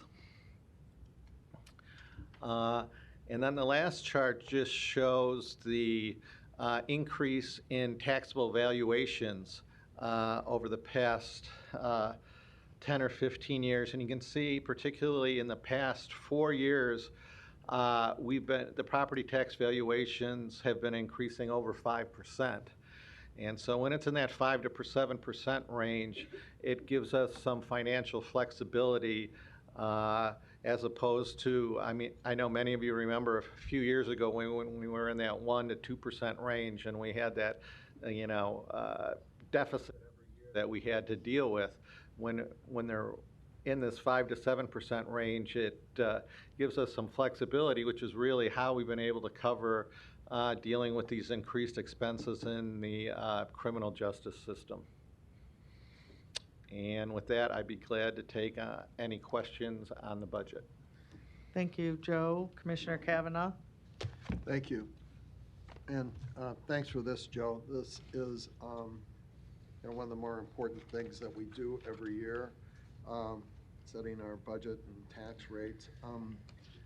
I think I got this yesterday, and I know that the discussions you and I have had over the last month give me some background, but just a couple of things that maybe content-wise would help going forward. It's good to see where the mill levy's been over the last 10 years, and it's good to see where the revenues have been, or the valuations have been over the last 20 years.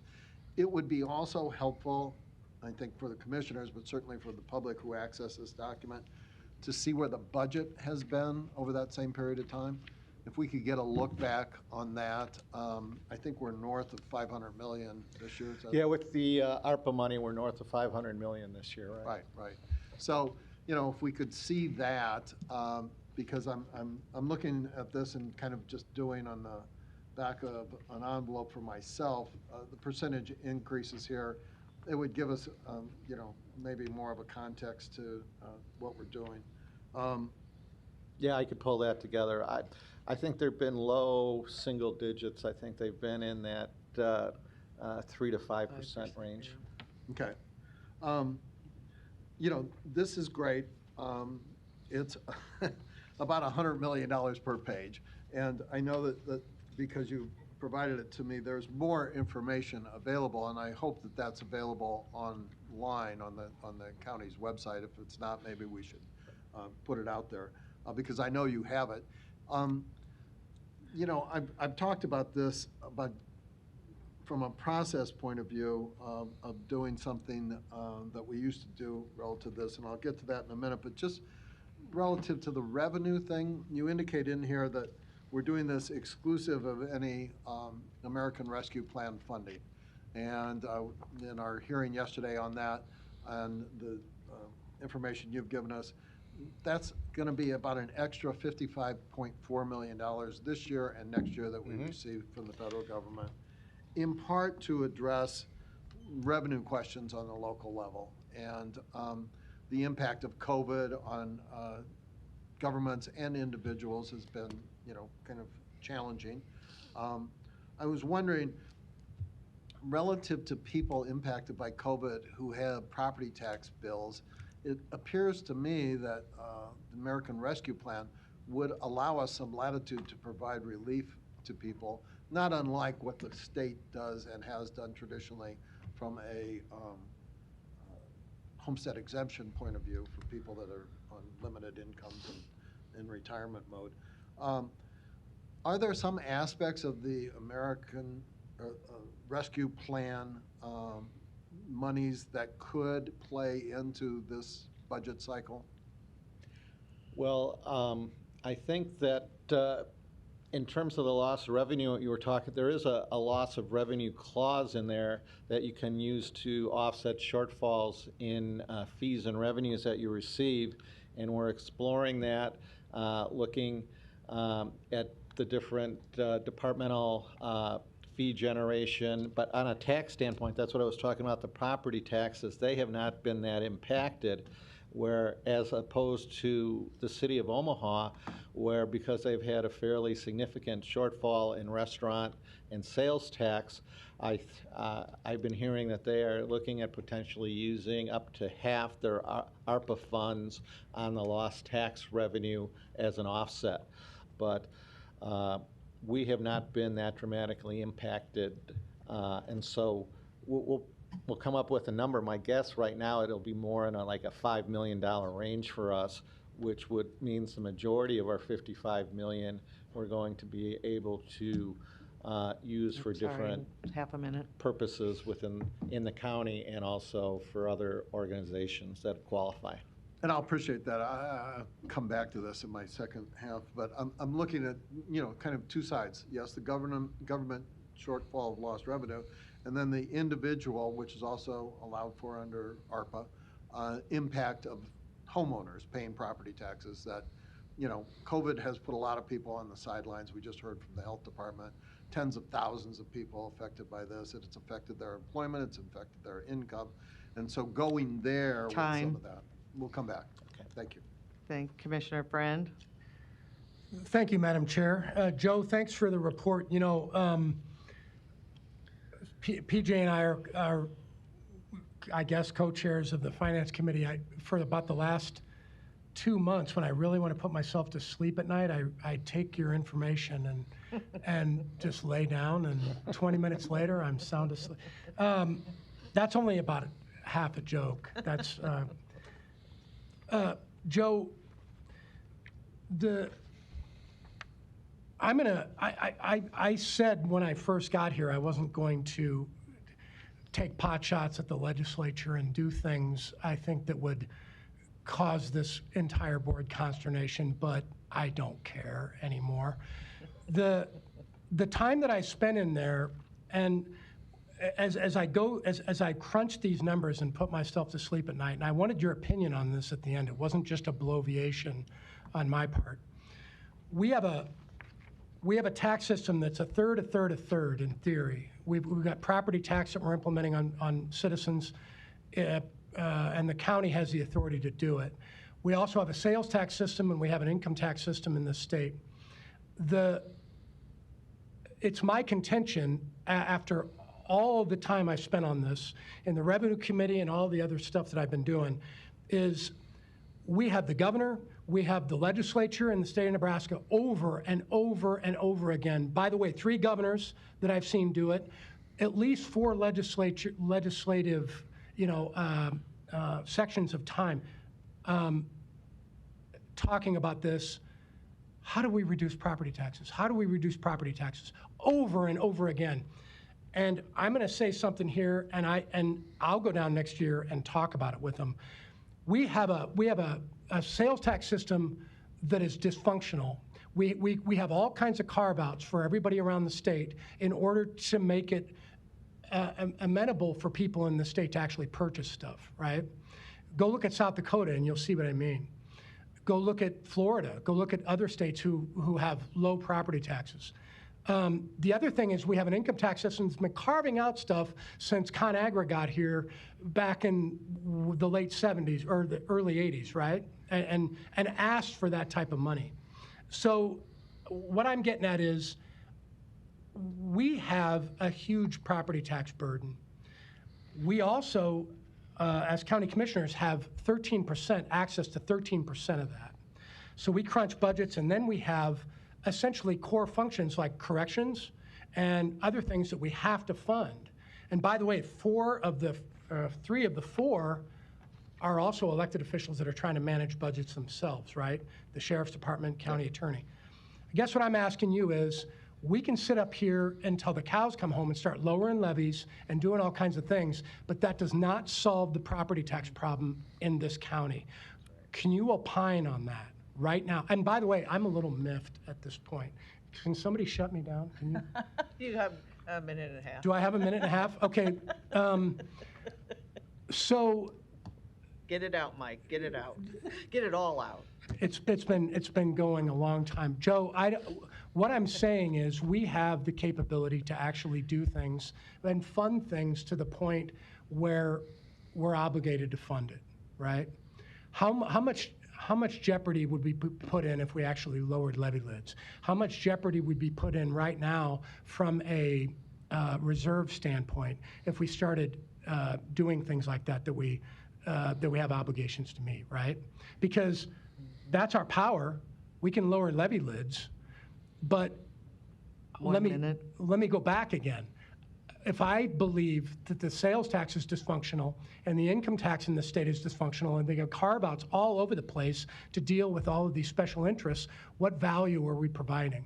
What do we put back in a pocket if we lower it 0.5%? Yeah, I think if we lower it, half a penny, it's more symbolic than anything else. I don't think, because ours is only 13% of the total, if we take it down a little bit, it's really got to not impact people's taxes. And I think the issue is, if we could always assume that property values were going to be increasing 5 to 7%, it would be something to consider. But you weren't here, but a lot of us lived through it when we were in that 1 to 3% property tax appreciation range, and the budget was very painful to do at that.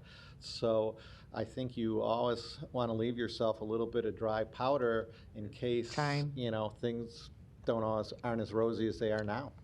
All right, thank you. Commissioner Kavanaugh? Thank you.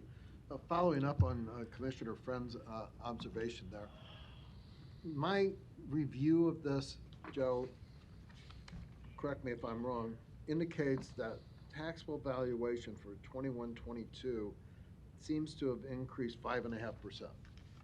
That's the initial numbers coming out of the assessor's office, correct? And the budget over that same period of time, the budget proposal is coming in at an increase of 4.5%. 5%, or 5%. 5%. So, yeah. So just capitalizing the increase in valuations and translating that into budget dollars, would those offset roughly, or would there'd have to be some offset? It's close, but remember that the tax revenues only account for about 50%, 45% of our revenues. So we have the other fees and stuff on top of it. I appreciate that. What I'm saying is, and I've advocated this in the past, made this motion, and I would be very interested in talking to Commissioner Friend about doing this. is a property tax mill levy reduction based on that arithmetic. We may not be able to get the whole 5%, but there appears to be an overlap number of dollars there where we could actually propose a reasonable property tax mill levy reduction based on the appreciation of real estate values that has happened over this hot real estate market. And I think what I talked about in the beginning is that originally we had projected that we were going to have to increase taxes 3 cents. And now I think what this property valuation is providing us is to really have only increased it by half that, by $0.015. And by doing that, you know, we were looking at a future tax increase that it looks like now we're not going to have to do. So that really is, in my mind, you know, serving the same purpose as a future, as a current reduction is not having a future increase. Okay. Well, I think, you know, hopefully over the next period of time before we approve this budget, maybe we can have a little more discussion on that, because I think that offers a valuable option, particularly for the homeowners on their property tax bill going forward. Whether it's American Rescue Plan relief to people impacted by COVID, or kind of the idea that Commissioner Friend was talking about and that we just discussed relative to the offset of increased property tax or increased property valuation and decreased mill levy burden. The question that I have, and this isn't one that I'm particularly looking to you for an answer, is, but the board would be wise, I think, to reconsider instituting regular Finance Committee budget hearings. As my colleagues are familiar with, the legislature's Appropriations Committee does, on not just those outlier departments and offices, as you indicated, there were 7 of them or something this year, out of, you know, a couple of dozen that we have overall system-wide, so that we get everybody in front of us to say, you know, good, bad, or indifferent, we're up, we're down, we're staying the same. We've done this in the past, and we're not doing it now. I think that it's a process that's important, not only to sound fiscal management, but to transparency for the public, so they can see what their money is being spent on. And, you know, as we heard from our corrections director, sometimes it's good news. They didn't spend their entire budget. 1 minute. I think that's important for people to know. So I would ask our finance chairs, co-chairs, to consider reinstituting that, and certainly I'm going to bring this up going forward, so that we have a comprehensive, like the legislature does, Finance Committee hearings on each and every department and office under our jurisdiction. We may find some savings, and it's stuff that people aren't seeing now. I don't know why we went away from it. It's just good public policy, and we should do that. It would allow us to have a full and robust discussion. We've been on this about 25 minutes. $500+ million. 25 minutes is not enough time to discuss that, and it doesn't give us any breakdown of the departments or offices inside that budget. Well, in the handout that you all received, there's a 15-page. Thank you. Okay. Commissioner Friend and then Commissioner PJ. Morgan, sorry, Commissioner Morgan. Thank you, Madam Chair. Okay, fortunately, I haven't had too much coffee, so I'm fine now. What I would like to finish with is that I understand some of the points of view that Commissioner Kavanaugh has laid out, because we've been down some of these roads before. I've sat through budgetary and appropriations hearings. I've also sat through budgetary hearings in revenue committees that actually disperse money for key state projects that, you know, obviously are important. I guess what I'd like to sum up by saying is this. Sum up the whole thing by saying this. I just went through, and I did this the other night before I fell asleep. I went through some of the things that were actually mandated to pay, that we have to pay. Either the state or the feds are actually going to give us cash to do it, or they're going to say, no, we're not going to give you any cash, but you have to pay it statutorily, or the feds come in and say you got to do it. At least 3/4 of the things that we do are actually, look, I'm not defending us here, because I'm sure that these guys are going to get mad at me sometime in the future because I'm going to be doing something that's going to probably offend them, notwithstanding this very, speech. I guess what I'm getting at is, if we can filter through the things that we actually are mandated from the state to fund, or from the feds to fund, then we can do some broken field running. Then we have an opportunity to say, okay, well, how are we going to change the way we're doing business here? And by the way, it's my understanding that all of the previous boards have done this. It's not like they ignored it. I mean, it actually happened. But until, and I'll end it here, until the state, and you heard it last year, they're high-fiving, everybody down in Lincoln is high-fiving because they gave us all property tax relief. Wrong, they did not. Until you change the sales tax scheme here in this state, and until you actually recodify the income tax, you will not address the problems that we have. I would love to make a motion right now to reduce the levy. Here, right now, I'd love to do it. I think it's all smoke and mirrors. I don't think it helps me. I don't think it helps anybody else that lives in Douglas County. I think until you address the real problems, and if I can help do that, I'd like to. The sales tax and income tax burden in the state were blowing smoke in the wind. And so I would ask you to opine on the unfunded mandates and actually the funded mandates that we have and how they compare to the things that we can just decide that we want to try to do, right? Yeah. So quickly, I guess. I don't know how much time he's got, but 2 minutes. you have plenty of time, 2 minutes. Well, in terms of the unfunded mandates and funded mandates, Patrick and I have been through those many times with the Finance Committee and the board. And if you go and look at them, you want to look at the ones that are material that would make a difference. And, it's always a very hard discussion to have, but by far our largest unfunded mandate that cost us the most money is funding the health center.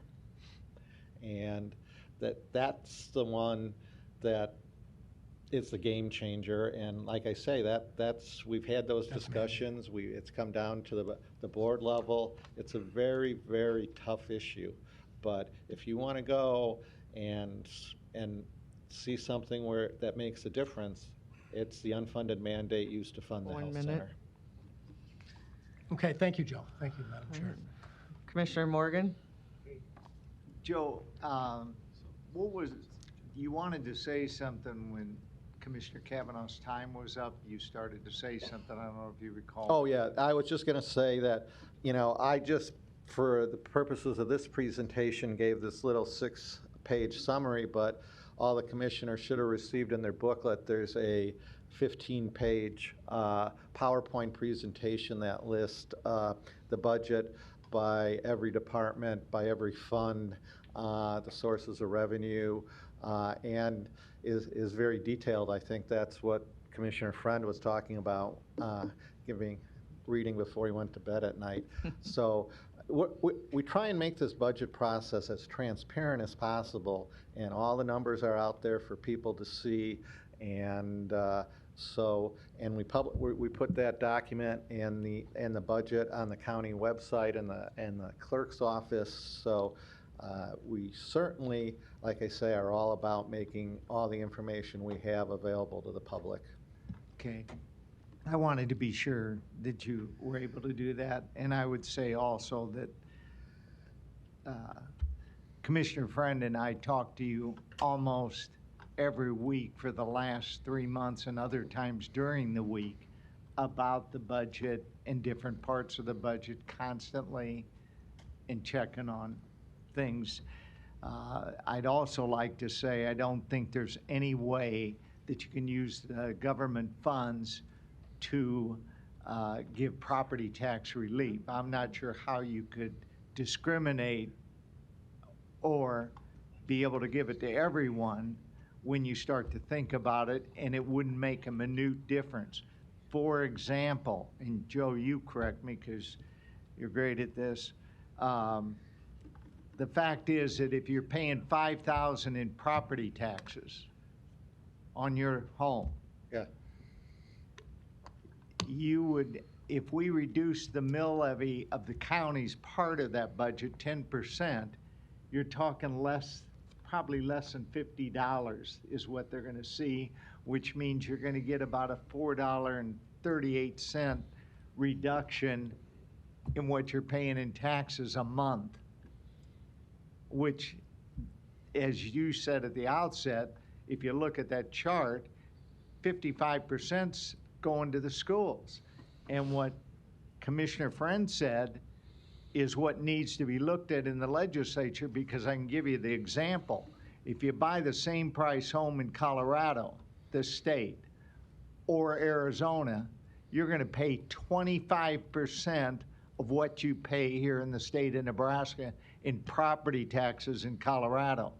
If you do the same purchase in Arizona, the state of Arizona or Scottsdale or whatever community you want to live in, you're going to pay about 33.5% of what you pay here in property taxes. So that's what you were talking about, how the legislature, the state has to deal with it because that's what they're doing.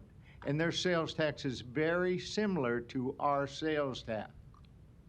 So that's where we are. And if you're in California, then it's really low. I mean, it's 1% of whatever the value of your home is. So if you own $1 million home, you pay 10% in taxes, or $10,000, excuse me, Yeah. in taxes. And one other thing I would say is in the ARPA guidelines, there is, in big print, this ARPA money cannot be used to reduce taxes. That one is pretty clear. 1 minute. So thank you for the work you've done the past, almost 11 years. I think this may be your 11th budget that you've done, and I thank you for your work and your diligence. Thank you. Commissioner Maureen Boyle? Yep, just a couple things. One is when you mentioned that the biggest unfunded mandate we have, it's the health center, or is it the correction center? Oh, the correction center is mandated. Oh, it's mandated. Okay, okay. Not funded. But, so that's. Not funded, but So the correction mandated. center is an But it's unfunded mandate. Yes. The correction center isn't, so is the health center, you said Douglas County Health Center is our largest, It's just we're not mandated to do We're it. we're not mandated by statute to. we're not mandated? No. Yes. Okay, got it. And it's unfunded too. That's Well, unfunded, too. partially funded. Right. Partially funded, yeah. All right, so the biggest chunk to our budget coming from the state for those mandates is what, the correction center? In terms of the size of the budgets, yes, it would be corrections. Corrections, okay.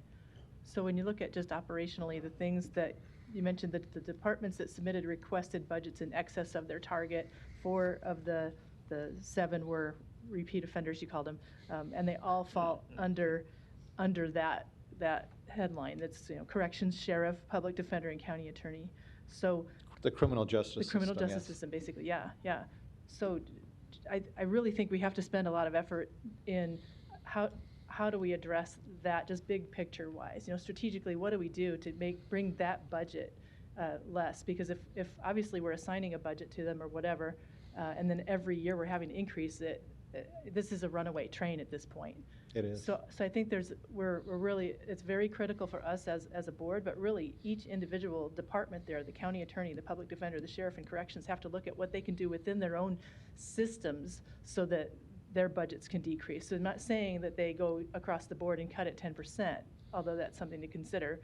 I'm saying, what did they do that is inefficient, and then what can we do to provide a service or a new product or something that will make them run more efficiently. So I really think that it's important for us as a board to look at those things, number one. Number two, I think that within those departments, I think we have to encourage them or figure out a way, or even have them set up a little committee or something, looking at what they do individually so that we can, I mean, this is the big bust to hit. We need to figure out how do we go for the most costly thing in our budget and have that thing addressed more than nickel and diming.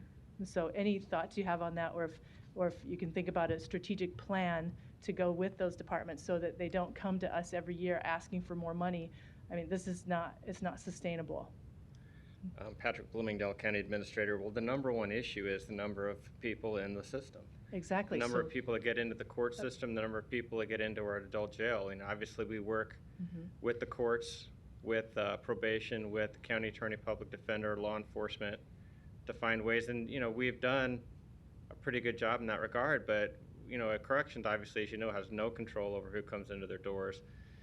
So, we continually look at ways to do that. But it is kind of a runaway train, and we don't have as much control over it as we'd like. It's not, sitting down and looking at the little things within the departments and offices are fine. But if you really want to look at the big saving, I mean, the material savings, substantive savings, it's keeping people out of the system, both at the adult and juvenile level. And it's looking at your non-mandated items. Joe mentioned the health center, which I support. But, if you want to have non-mandated valuable services like that, you've got to pay for it. Right. And you can't do it unless you're going to do it right. Do it safely, provide quality of care. And if your choice as a board is to do that, you're going to have to pay for it. 1 minute. So going back to the corrections idea, or look at the court system, what if we did more mediation instead of having people go into court? I mean, there are ways to fund that, and that would cost money up front, but it would save time in the actual court system. We could process people faster so they're not sitting in jail for long pretrial. So there are all kinds of ways to increase efficiencies there. So I'm asking for those types of ideas, and the people who are doing the work may know those ideas, that would absolutely know where those economies of scale or efficiencies could take place much better than I could as someone who's completely unfamiliar with the justice system.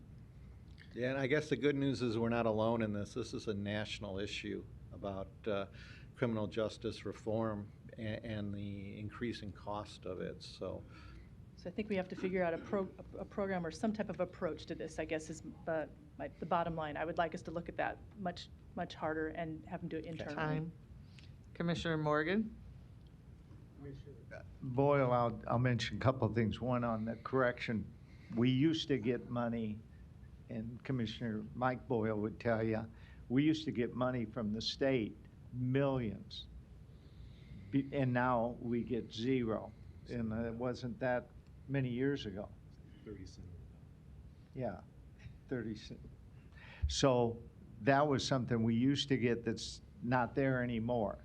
The other part of it is we do have did have the public defender and the county attorney come here to the board and tell you because of personnel and needs, they had to have additional money in their budget. They did appear before us, and we did have an opportunity to question on it. And I'm certain Don and Mr. Riley would be, Don Klein and Mr. Riley would be happy to talk with us about that. But it's a personnel matter of what's going on. And I think Mary Ann's program and Chris and all of us on the mental health area hopefully is going to be helpful to do something more. And I think it's 48% of the people that are in those centers, the correction facilities, have dyslexia. And we don't really deal with that at all. We met with Clarice, my friend and I did, hearing about what they're doing in those percentages, which is amazing. I never knew it was that high, and the difference of that effect on them is unbelievable. So there's things I think we're going to work toward and use some of those monies for in the very near future, Mary Ann, and you can correct me on that, but I think that's where we need to be. And I know that Mike Meyer has said he operates the largest mental facility in the state of Nebraska. So it's a tough one to deal with, and we'll keep working at it. Yeah. Thank you. Commissioner Maureen Boyle? And again, I just want to clarify, in no way am I criticizing the work that all of these people do. They've got one of the hardest jobs on earth, for sure. I think just my point really is that there are inefficiencies in any and every system out there. And so if we can figure out a way to stop this runaway train, I would completely support it. And I think we have to be much more proactive, or as proactive as possible, about doing that. So that's really, really my point. I think we need to look at the biggest chunks of our budget and figure out, if you look at the biggest pieces, any cut there is going to have the biggest impact to budget. And so, and I know they're looking at it to a degree, but I think we should really try to come at it and be even more creative about it if we can. Yeah, I've done some work on pulling together the numbers, and an amazing number to me is that if you include the Omaha Police Department and probation, that over $300 million a year is being spent on the criminal justice system in just Douglas County. Yeah, that's too much. I mean, we have to figure out ways to get people out of the system and really steer them so that those services aren't even needed. Okay, thank you. All right, this is the public hearing on our budget. Is there anyone in the chamber wishing to speak on the budget? Doug?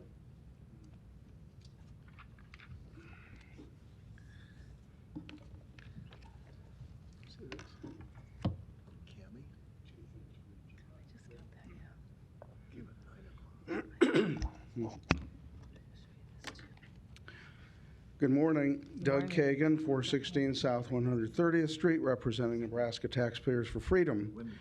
Recognizing that the Douglas County Board has only limited budgetary oversight over several departments headed by elected officials, we nevertheless are very disappointed at the lack of or sparsity of documentation provided by county departments and agencies to the county board and taxpaying public during the annual budget setting process.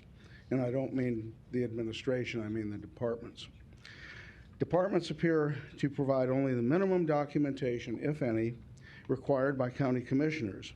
This situation makes it almost impossible for taxpayers to examine these several budgets in order to find waste, inefficiencies, or duplication of services. Also, it is extremely difficult to discover items and areas in which these budgets actually are saving taxpayers money and becoming more efficient. Therefore, we offer the following remedial suggestions for improving individual county budgeting processes. 1, every department and agency should use the same formatted template that provides the same information in the same places. This procedure would allow taxpayers to more easily read through the content. 2, as the county board did previously, hold weekly spring public budget hearings for groups of departments and agencies so that taxpayers can see and hear their presentations and ask questions. 3, require every county department and agency to implement zero-based budgeting.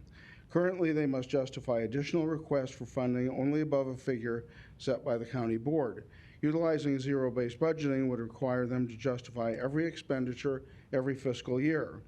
4, institute department accrual accounting, an accounting method in which revenue and expenses recorded when a transaction occurs instead of when payment received. This method follows the principle in which revenues and expenses recognized and tabulated in the same accounting period. It prevents departments from requesting revenue for expenditures not made during a fiscal year. 5, salary adjustments. Require mid-year upward salary adjustments during a fiscal period to use funding already appropriated. 6, a report at the end of the fiscal year showing how actual spending compares with the amount approved in every budget. However, we do commend the board for maintaining the current property tax rate. The debt service is lower. Several departments submitted lower budgets. Revenues in several areas scheduled to increase. And added costs to the current budget because of the pandemic will not adversely affect future budgets. Thank you. Thank you, Doug. Anyone else wishing to speak during the budgeting process or budget hearing?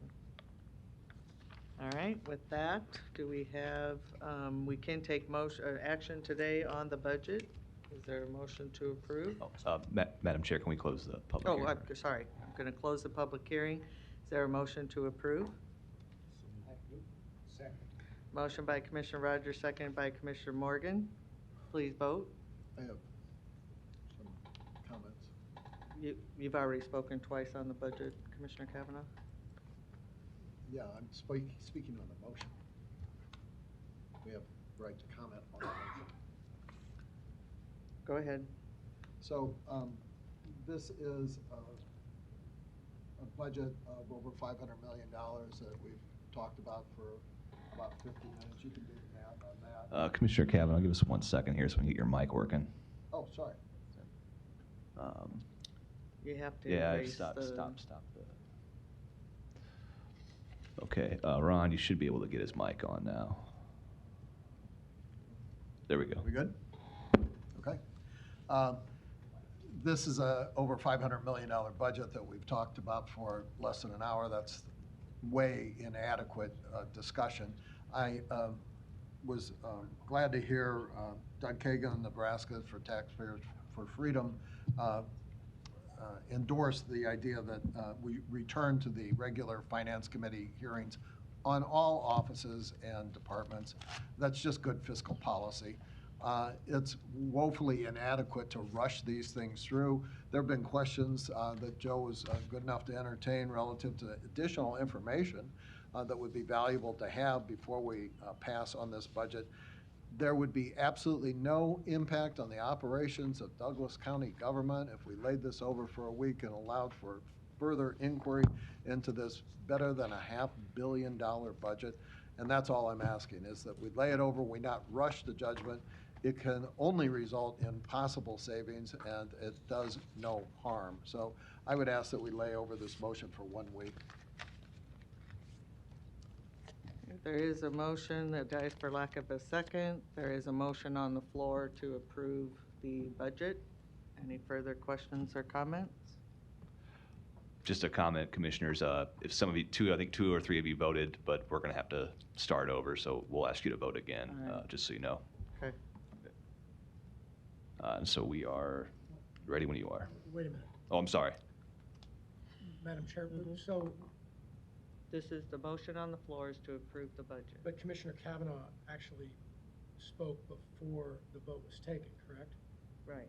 Okay, all right, sorry. And it was, there was Yeah, no second. I mean, I can comment on that if I have the capability. No, there's no second. Okay. So the motion on the floor is what's on your screen to approve the budget. Please vote.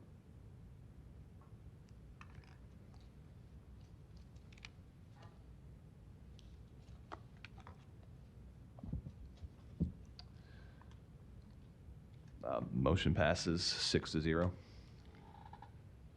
Thank you. We'll move on to committee discussion and actions. Nothing further on the Finance Committee other than the usual budget report as presented. Under Child and Youth Services, we have the Douglas County Juvenile Justice Report by Ms. Kim Havakati.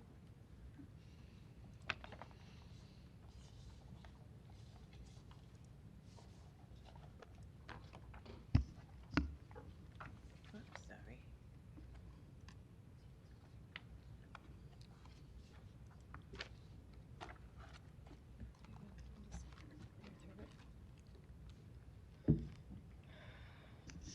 Good morning, Commissioners. Kim Havakati, Deputy County Administrator over our Juvenile Justice Reform. Good morning. I do have up on the PowerPoint some updated data with regards to the Douglas County Youth Center. You also should have a report sitting in front of you with our most recent data. So first snapshot, let's take a look at gender. And what we did on this report is we compared a year ago to today's date. And then I have slides coming up which does look over the last 15 years and what our numbers look like. But when we look at gender a year ago compared to now, you can see we're running about 90% male, about 10% female. That really has not changed much. The female has gone up and down. What our biggest concern about our female population is when we did an analysis and looked at our female population, previously a year or two ago, most of our females were in detention due to violations of probation or maybe waiting for placement changes. Today, they are in there for a lot more felony offenses. So the offenses that our girls are committing as juveniles has gotten more severe than it was in the last year or two. So we're working on that particular issue. So let's look at race and ethnicity. So we compared it to a year ago compared to now. As you can see, disproportionality has not improved at all. As you can see, it's gotten even higher. As our numbers have gone down at the detention facility, our disproportionality has increased. So the good news is, as you'll see coming up, our numbers are down a lot from the last year, but our disproportionality is there. So we have it broken down between each of the races, and we compared last year to this year. So when you look at the combined minority, we're running about 94.5% youth of color in our detention facility. So let's look about, again, what court are these youth in? Because again, as to what the system response can be to these youth, it depends upon if they're charged in our adult criminal system or in our juvenile criminal system. So we compared a year ago to today. While you can see while the numbers are down, our percentages are pretty much the same. About 55 to 58% of the youth are involved in the juvenile court system, and about 40 to 45% are involved in the adult criminal system. Age. As you know, the youth there are anywhere from 13 to 18 years of age. 2/3 of the youth in detention, both compared to last year and now, are 16 and 17-year-olds. The other 1/3 are under the age of 16. Our number of 13-year-olds has increased, and that's been recently.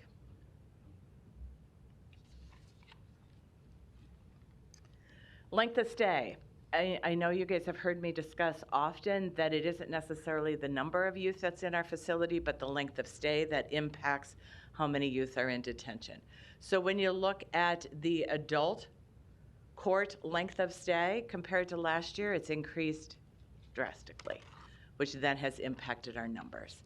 So right now, our adult court length of stay is about 165 days. Our juvenile court, on the other hand, length of stay has decreased by about 3 days, not drastically, but we are working on decreasing that number so that we can impact it more. But the adult court, as you guys well know, because it's been talked about, all during COVID, we really did not have the district courts operating during that time period. So our youth have been sitting there quite a while. Admissions. These are the admissions into DCYC beginning in January of 2019 through June of 2021. We did it between male and female. And as you can see, the number of admissions has, over the last 2.5 years, gone down. We had a low period, as you could see, in April of 2020, and then went up a little bit in the fall, which is not unusual for our youth. And then again, at the first of the year, we have been averaging admissions of right about in the 45 to 48 range every month, which is a drastic decrease you'll see coming up when you look at the historical history. This is a presentation from 2007 because I know Commissioner Kavanaugh likes to look at the past. So here goes back to 2007, looking at our admissions into DCYC. How many in a given year were admitted in DCYC? As you can see, that chart has gone down drastically, especially in the last year or two, because back in 2007, we were admitting over 1,700 youth. Last year, we admitted 717. So that is a drastic decrease over that time period by admissions. So then what we did is we broke that up from 2007 through 2021 based upon court type so that you could see, has there been an increase in our adult court population or has there been an increase in our juvenile court population? You can tell that both have been a decrease since 2007 and 10, but really it's been the last 2.5, 3 years that we've seen the larger decrease.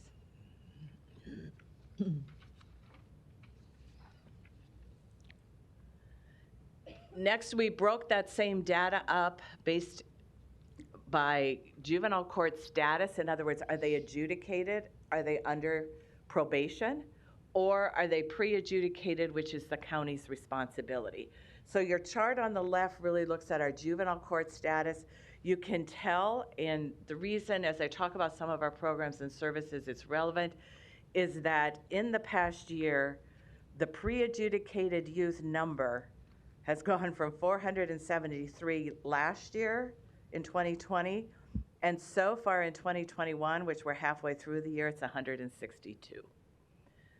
So our pre-adjudicated youth, that front door into detention and the responsibility of the counties has gone down.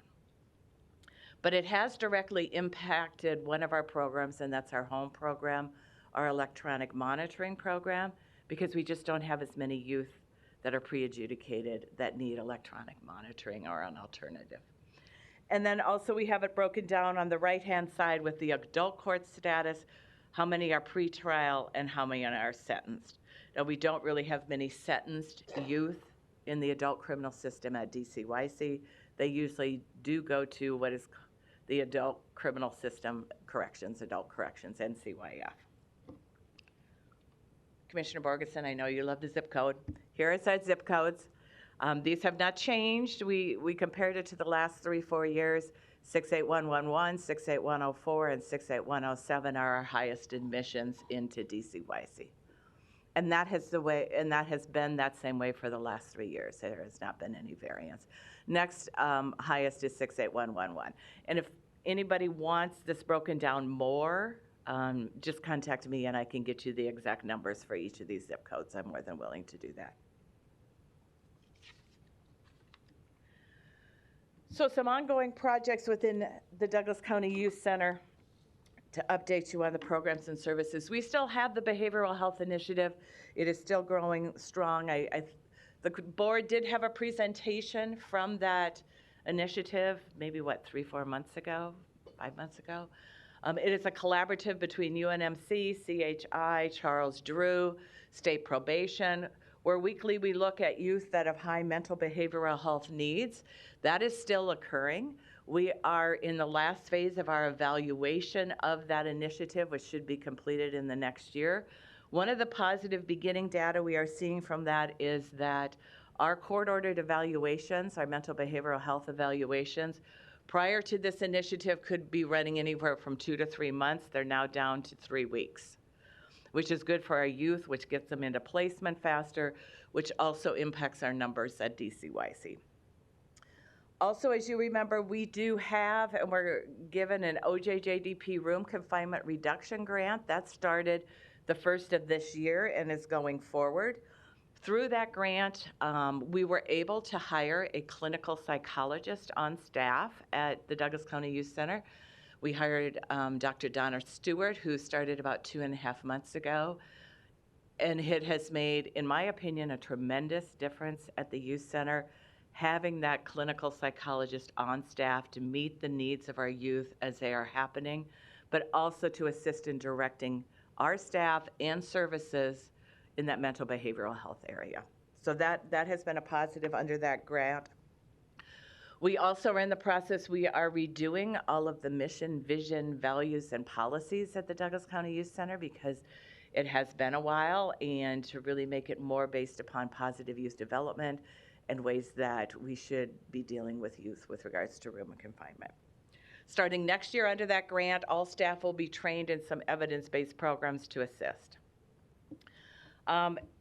Also within the Douglas County Youth Center, we are implementing some screening tools of all staff. The first screening tool that we are implementing is called the Maisie 2. It's a mental behavioral health screening tool that will be given to all youth as they enter into the facility so that we can try to ferret out earlier those that have the highest mental behavioral health risk. We also are working with UNMC for this fall to implement a screening for traumatic brain injury. When UNMC did a study in Lancaster County, they found that about 2/3 to 75% of the youth in detention had a traumatic brain injury, which does impact their ability to learn. So we're going to be implementing that, and also at the request of Commissioner Mike Boyle. So Commissioner Boyle, if you could tell them, we're also looking at the lead screening process so that we could look into that, because that impacts our youth. We know currently our reentry rate back into detention is about 70%. We need to be doing as much as we can while they're under our care and detention to assist them for when they get out so they don't come back. I know there was going to be some questions, so I'm going to bring this up. Douglas County Youth Center is not currently wide open yet to all of our programs in-house. We have been working with the health department this week to figure out the safe way to do it, because we are dealing with youth and staff because of COVID, but it is our plan within the next month to start opening it up to our programming within the Douglas County Youth Center, because that is so important to us. Now, we have had the therapeutic services and things like that, but not our outside community providers that come and work with our youth. So we are working on that piece of it.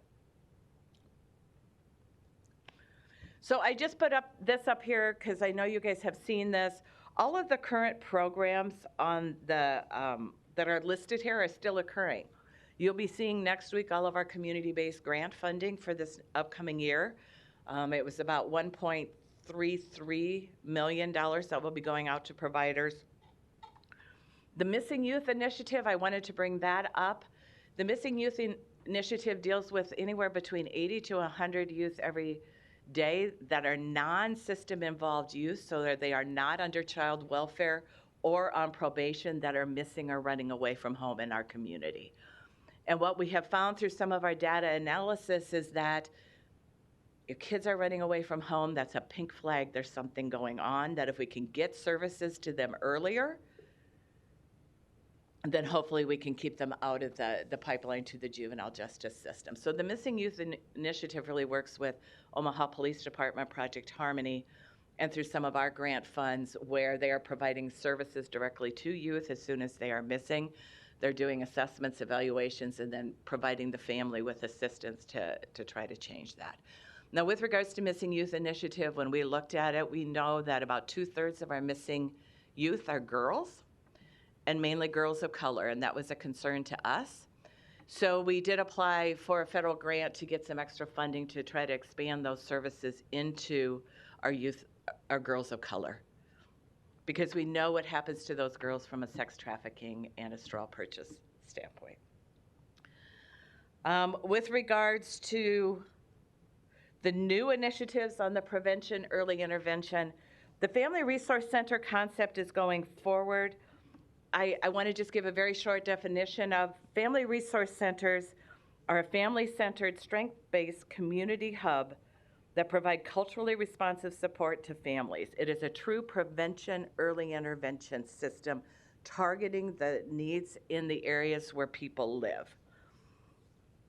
We were lucky enough to get a private funder about 3-4 months ago to fund an Omni Institute to come in from Colorado, who has created Family Resource Centers in Colorado, to work with us. They have completed an assessment evaluation as to where we are in the community. That should be public and released within the next month, and then it would be my hope at the next meeting I'll be presenting with you the next steps on the Family Resource Center and the way we're going.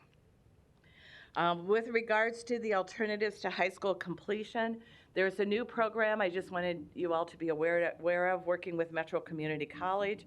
It's called the Youth Forward Academy. The Youth Forward Academy is going to be going into Blackburn to work with those students in order to try to get job training and career path going earlier. The Guns, Violence Prevention, and Early Intervention programs, because I figured everybody would be interested in that one. We know just based upon the media in the last 4 to 5 weeks here, we have had juveniles committing some very serious crimes. We also know that right now they are in our detention facility. So we have applied for 3 federal grants to really target the gun violence prevention early intervention program. The most effective programming that you can see across the country when you look at the research is what are known as credible messengers. They're people on the street that are working with the youth directly, that know the youth. Our goal is to increase the number of those. Currently, we only have 2 or 3 in the community. Our goal is to triple that number in order to meet the needs of our youth. We also are looking and will be implementing within our detention facility and with some community providers something called the Phoenix curriculum. It is an early prevention intervention gang program for our youth so that we can get to them sooner before they're 17 years old committing first-degree murder charges. So we are working on that piece of it. With regards to our system-involved youth, I know I have talked to you before about our stability services. Those are by our home program. You guys approved the contracts about a month ago. And those services have started so that we can try to keep youth out of detention and not have that high reentry rate. Last thing I just want to mention is with regards to our OJJDP Title II grant, the federal government just released the 2020-2021 Title II Racial and Ethnic Disparity Grant. It is due August 2nd. We are working on it. That grant has to be used for programs and services that directly impact racial and ethnic disparities. So we are working with community providers to get those programs. Last thing that we are working on in the racial and ethnic disparity area is one of the areas we felt we were weak on as a county is our cultural competency training, that we have to start working with our providers so that they understand different and are competent in working with all the different cultures. So we have put together 3 sets of trainings. I think you guys, I know you've been invited to all of them, but our first one was our gender-specific training on how to best provide services for girls. Our next one in August will be the LGBTQ+ community and what services we have and what we need to do. And then in October, we're planning a day-long conference to deal with suicide prevention. We know when we look at some of the data from Douglas County, our suicide attempt rate with our youth of color has increased over this past year. So we're trying to impact that. I am open to any questions. I know it's been a long morning, so otherwise you know where I am and I can gladly supply any more information. Thank you, Kim. Commissioner Kavanaugh? Thank you. Thanks for this, Kim. This is good information. So on this minority-majority population issue, we seem to be going in the wrong direction. We're now, if I read this correctly, a 94.5% minority population locked up kids. Yep. Right? That's up Yes. from 87.5%. And in those populations, the Hispanic population and the black population are the overwhelming majority of that 94%. But the white population, white kids, has gone down by more than half. Correct. How do we explain this? We're locking up a higher percentage of kids of color and a lower percentage of majority white kids. How is that? I think we have to first keep in mind that from the Douglas County Youth Center, they do not, and we as a county don't control the front door or the back door. I understand. So we have to, and I'm just saying that more for the public. So we Right. can't say it's any of us sitting here that control the front or the back door. Right. But one of the interesting articles I've just been reading really takes a different look on racial and ethnic disparities, because that's what we have. There is no question we have RED issues within our community. But that racial and ethnic disparity is not the end result, but it's rather an interim outcome of pre-existing problems in our community and our youth. So in other words, we really have to look at the 6 main factors outside of the youth committing the crime, and we have to target our programs and services to get at those youth earlier in order to stop them from getting into the system, because we know once they get into the system where we're sitting, Commissioner Kavanaugh. Well, I mean, it seems to be happening in this discrete white population because it's gone from 12.5% of the kids locked up to 5.5% of the kids locked up. The only one that's really shown any big decrease. Why is that? No idea. I mean, I wish I did. I could tell you the filings are down. I could tell you when you look at national research, Commissioner, we're not the only community dealing with this. Every community across the country is. Right. There's an interesting report I will gladly send out to you that was just done by the Sentencing Project, where they looked at every state, racial disparities in youth incarceration persist.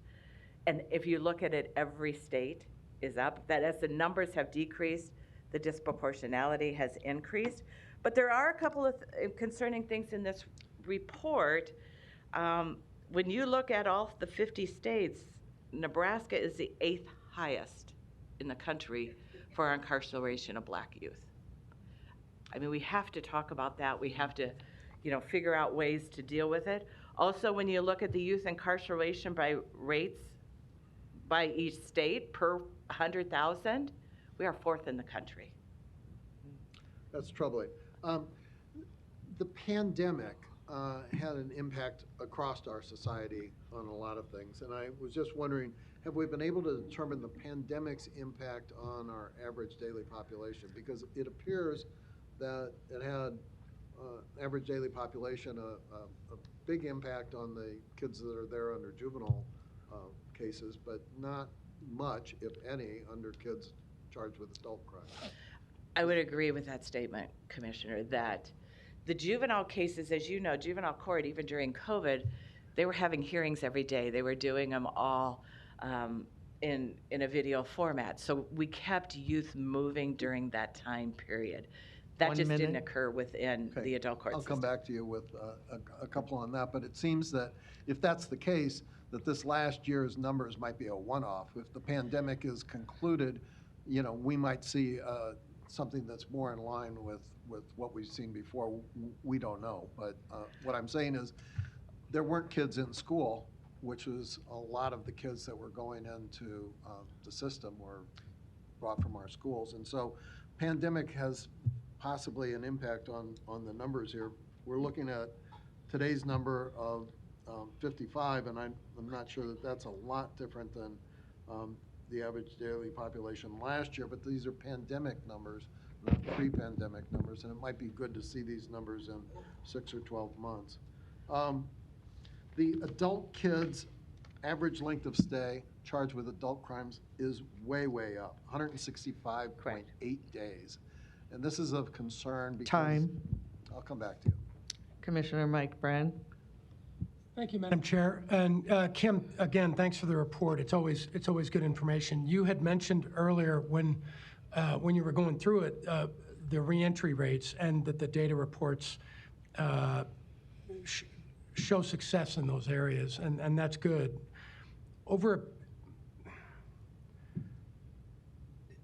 You did allude to the spikes in violent crime, and we've all been here and we've all been seeing it. It made me think about this. The DCYC admissions over time have been decreasing. The numbers have been decreasing.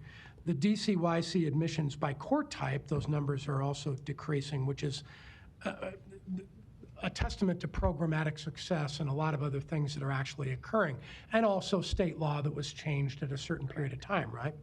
And we've talked about that too, but do we have numbers or reports, and I could take this offline with you, we could talk about it later too, do we have numbers and reports like some of this for juvenile and as they relate to juvenile adults that are specific crime statistics? So FBI crime statistics that show over a certain period of time as we've evolved, right, from 2007, which is what the numbers indicate on one of the reports there, until now. What do those crime statistics look like as we've evolved, as our programs have been implemented and stuff like that? So I guess I technically haven't seen a report. I know they're out there, And I know you're probably putting that stuff together, but maybe we could talk about that offline and just correlate some of that stuff with the things, with the progress that we're making and the direction that we're going, right? And I agree, and that's why for the past 90 days, we've worked very closely with the Omaha Police Department, and they're in the process of getting us those type of reports. Let's talk about youth at a certain age. Right. How many arrests? What have those arrests been for? Are they felonies or misdemeanors? Things like that, so that you can start really looking at that pipeline and say, how many arrested? What happened to them at that time period? Where did they end up going? How many got into detention? Right. So going to Commissioner Kavanaugh's questions too, where did that disproportionality happen? Did it happen in that upfront arrest? Or did it happen at some other system point? That's what we're trying to gather, each of those main system point data. Okay. Thanks. So it's coming, Commissioner. Yep, thank you. Thank you. Commissioner Chris Rogers.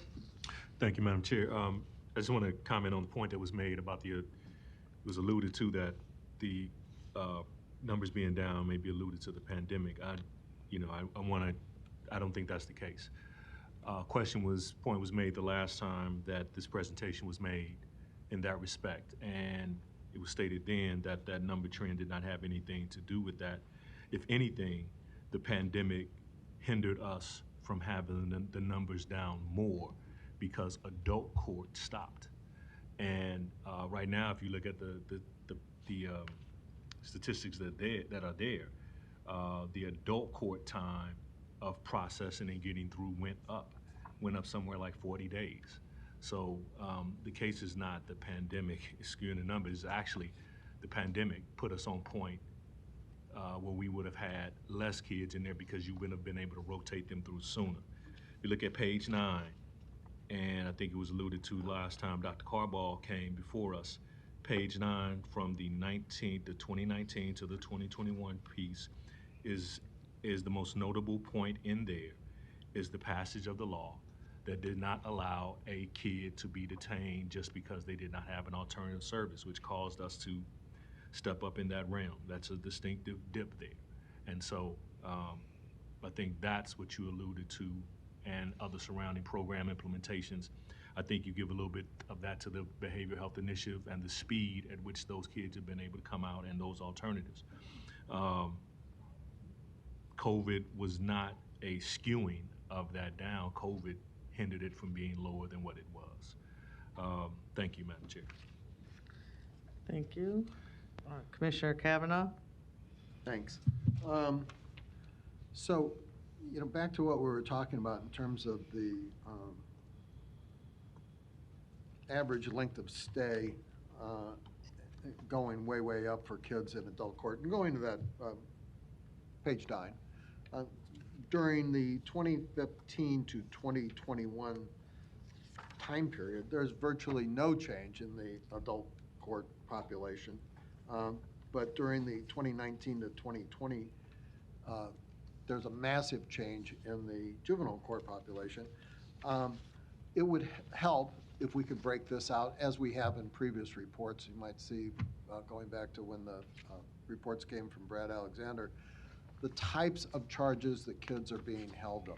A graph like that, which has been in previous reports, would give us an idea, did this change in the law make a difference? Or was it the pandemic that affected everything else in our society that could have had an impact on our youth center population? But it certainly didn't impact the adult court, which Commissioner Rogers points out, suspended hearings for some period of time. So it should have had more of an impact there. Right. Did not at all, or very little. The problem arises when we go up to 165, almost 166 days for kids in adult court, and we're going to transfer to cells in the kids' jail that have no windows, have no natural light, and we don't have any way to get them outside like we do at the youth center. There's no gym. There's no place for them to really exercise. And so we're going to be forcing these kids to spend a longer period of time in a more confined setting. This is going to have a traumatic impact on children. If you put any of our kids in a room the size that's being designed at the kids' jail for 165.8 days, bad things will happen. You don't have to be a prophet to see that we are designing a facility that Jail Standards has issues with and has not given approval for yet, that is going to have a traumatic impact on kids that are spending 165+ days in an unnatural setting with no place to go outside and play, no gym to do adequate exercises. I think that the exercise room has a ceiling of like 9 feet. If you go to the youth center, it's got a ceiling of, I don't know, 25 or 30 feet and a double court. That doesn't exist in the kids' jail that's being constructed across the street. So we are entering a phase that we're going to really, really have to figure out how not to have as bad an impact as I can see having on these kids, going from a setting where they do have adequate recreational facilities and natural light to a setting where neither one of those things exists. And one possible way to do this would be to segregate the populations between the kids charged with adult crimes who are going to be there for 165.8 days or some long period of time from the kids facing juvenile court adjudication, which are going to be there a much shorter period of time. And I agree with you, these programs are good for that population. They have virtually no effect on kids who are in the district court, adult court population. That's not going to affect their stay awaiting trial on felony charges. And so, you know, when we're looking at these things, and I appreciate your statistics there, because you're kind of like, as I've said, the canary in the coal mine. You have no impact on who comes to our doors. We're just reporting on how we treat them once they are. These children, these two populations of children are radically different and should spend time in appropriate settings. And the time for kids who are doing 165.8 days behind bars is not a setting down here in a kids' jail cell block where they can't go outside and they can't get adequate exercise. Bad things will happen to those children if we do that to them. And the overwhelming percentage of those children appear to be children of color. So we are intentionally constructing a facility that will have the worst possible traumatic impact on the children of color in our criminal justice system that can be had. I just want to put that on the record so that everybody knows what's going on here, because these statistics are chilling when you go over and you see the size of the cell with no natural light that these children are going to be locked up. Commissioner Morgan. Kim, I want to thank you for the outstanding job you've done, and I'm not sure if it's 2 years or how long it's been. It probably seems like 10 to you, but I think it's a year and a half, okay? That's about it. I really do thank you for what you've done and the improvements that we've seen. The other thing I've said before at this board is it's so important for us to be respectful. I think to call it a kids' jail, as I've said before, is disrespectful. It's a youth center, and I think that's important, and I stand to be corrected by you if I'm saying it incorrectly, but I think it would help not to call it a kids' jail. It is a youth center. The other thing I want to correct, unless it's changed, and you can probably answer it for me, and I stand to be corrected, but they do not go outside at the present youth center. That's what I was told, and I've been there a number of times and been there with parents. Is that still correct? That's still correct, and a couple of other things going to where you're going. The new facility does have a gym on the top floor. It also has an outdoor area on the top floor that youth can use. On each of the pods, there are 4 pods in the new facility. There are also exercise rooms that are 9 feet tall. So it's not basketball height, but there is a gym on the very top. Yes, the gym in our current facility is also a huge gym. It was built in the 50s. It's still there. So, but right, they do not go outside. And I've been to the gym. I was going to go there with what we have at the new one. But there's a lot of continuous misinformation that goes out, and I appreciate that you give us accurate information. And again, I thank you for your service to the people of Douglas County. the last thing I wanted to say is if there's something we can do to make sure, and I'm not sure we can do this because of the parent involvement, but if we can help them get vaccines, some of the youth that go there, that might be a good thing for us to work on. But again, I know that maybe the parents have to be consulted about that or whatever. But I thought about that earlier when the doctor was here from the health department, is something we want to work on when they talked about the vans being out. So thank you. And Commissioner, just to respond to that, so about 6 weeks ago, the Douglas County Youth Center did start, and they still do, reach out to every parent of every youth in there with a form and talking to them about getting a vaccine for their child. And while their youth is there, we will gladly take care of doing the vaccine. Some parents take advantage of it, some don't. We can't do it unless the parent signs a release, and the courts can't order it. But if the family is willing to, we are doing it. But we are at least reaching out to the family and saying, we have this available. Do you want to? Great. Thank you for that clarification. Okay. First of all, I want for the record that the statements that were made about the new facility are not true. That's a whole lot of misinformation and some outright lies, and I want that on the record.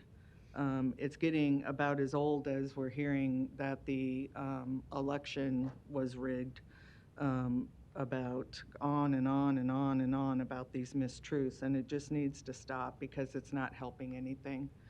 But Kim, can you tell me what programs that we can be used or can be used to help? And this is with Commissioner Boyle, he continually talks about kids are not being able to make their, can you turn the light on, please? Make the probation, you know, they get in there because they're violating probation, and we've made good strides on that, but maybe take a look at other programs as to why they're violating their probation and what programs we could do or have or create to help them not fail probation. He would be interested in that conversation. Commissioner, if I could just quickly respond to that. I know state probation at the state level is now currently working with the Robert F. Kennedy Foundation, which is coming in and doing an analysis and evaluation of our state probation system as to what services are effective, not effective, and what the needs are. Good. Being probation is not under the county, we can't do it, but I know that the state is coming in, and we are involved in some of that so that we can bring back some information on that piece. Okay, good. And then secondly, and this is somewhat timely, when we talk about the disproportionate minority contact, or RED, I think that we need to look outside of just, I mean, the system points are important because we don't have a good read on that, and we should, and we don't. But I think that when you go back and when Ms. Levon-Stennis brought in Dr. Kakar and started talking about those social determinants of health that we need to look at and how they are, how do they affect that disproportionality that we are experiencing. I think it's very timely that we start talking about that, and one of the questions that came up was about how do we measure poverty, or if we do, when children are entering our system, do we take a look at that at all? And if not, you know, is there maybe something in that realm we should be looking at? We really don't measure poverty, especially like coming into DCYC. A lot of the measurements for poverty that are used are free and reduced lunch. Okay. That if you qualify for free and reduced lunch, then you have met that percentage, and then it's considered at the poverty level. So a lot of juvenile justice data and research is based upon that. Okay. Well, that may be something as well that we look at, and again, you know, we want to reduce that, and we just have to figure out how to tackle it, and it's tackling it on a whole lot of levels. And then lastly, well, two things. The programs it would be interesting if we could look at a zip code and just take 68111, because that seems to be, if you layer everything on social determinants, on who's in our youth center, you're going to find that zip code. And so then the question is, can we take a deep dive on what programs and services are available specific in that zip code and by whom? That may be down the road, a ways, but I just think it would be important if we can focus on that zip code in some of the programs and services, which I know you did in the stability services, but maybe that net needs to be widened a little bit. And then lastly, this report to me is actually, there are successes in here. And we seem to be always pointing out negatives. And I just want to go back and, look at those charts where we have reduced the admissions into the youth center. And if you go back to 2007 and to date, you can see that. And to me, that is a huge success. I think I think everybody, and I can't imagine anybody not agreeing that the fewer kids we have in the youth center, the better. And that should be our goal, to keep them out in any way, shape, or form that we can. And we have been successful in doing that over the years, and I think we need to celebrate that. And I think we need to talk about those successes and the positives rather than continually talking about all the negatives, which I'm not trying to brush the negatives under the rug. It's just that on top of those, there are successes, and we do give hope, and there is hope for those that are still system involved, and we're trying real hard to correct that. And so with that, I do want to thank you, and I want to thank the staff of the youth center and all the system folks for the work that they do in our juvenile system. Thank you, Kim. Anyone else wanting to speak on the juvenile report?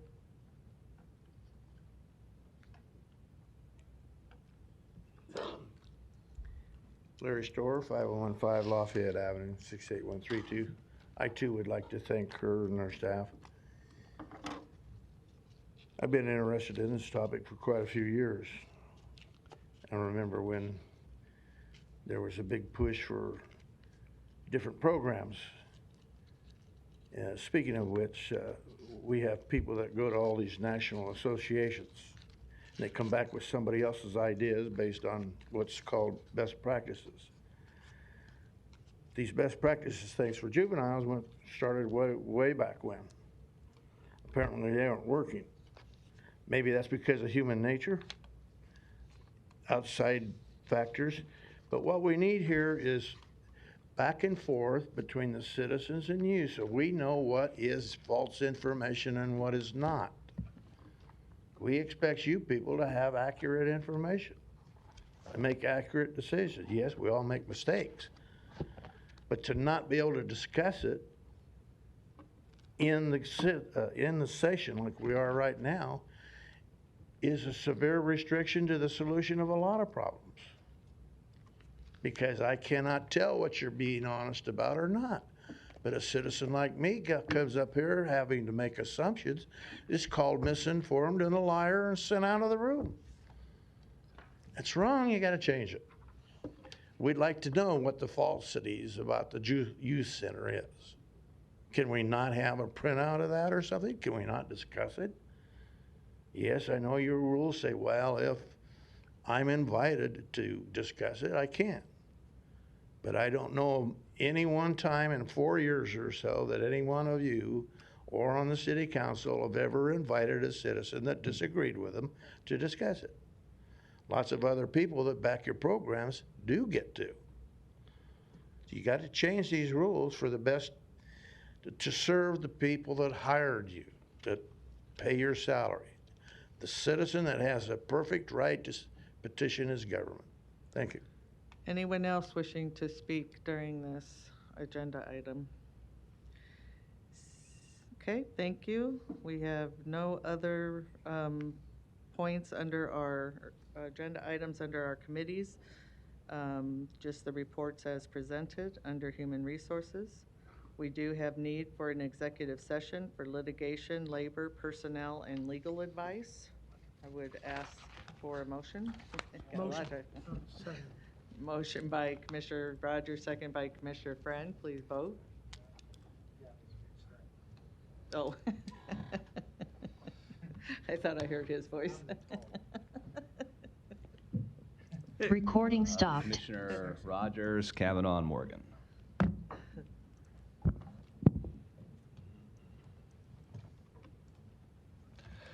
All right, motion passes 6-0. Okay.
Commissioner Kavanaugh? Yes. Commissioner Morgan?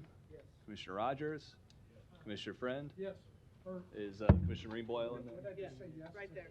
Oh, I'm sorry, Commissioner Boyle. And Madam Chair? Yes. Motion passes 6-0. We are adjourned at 1:21 PM. Thanks, Dan.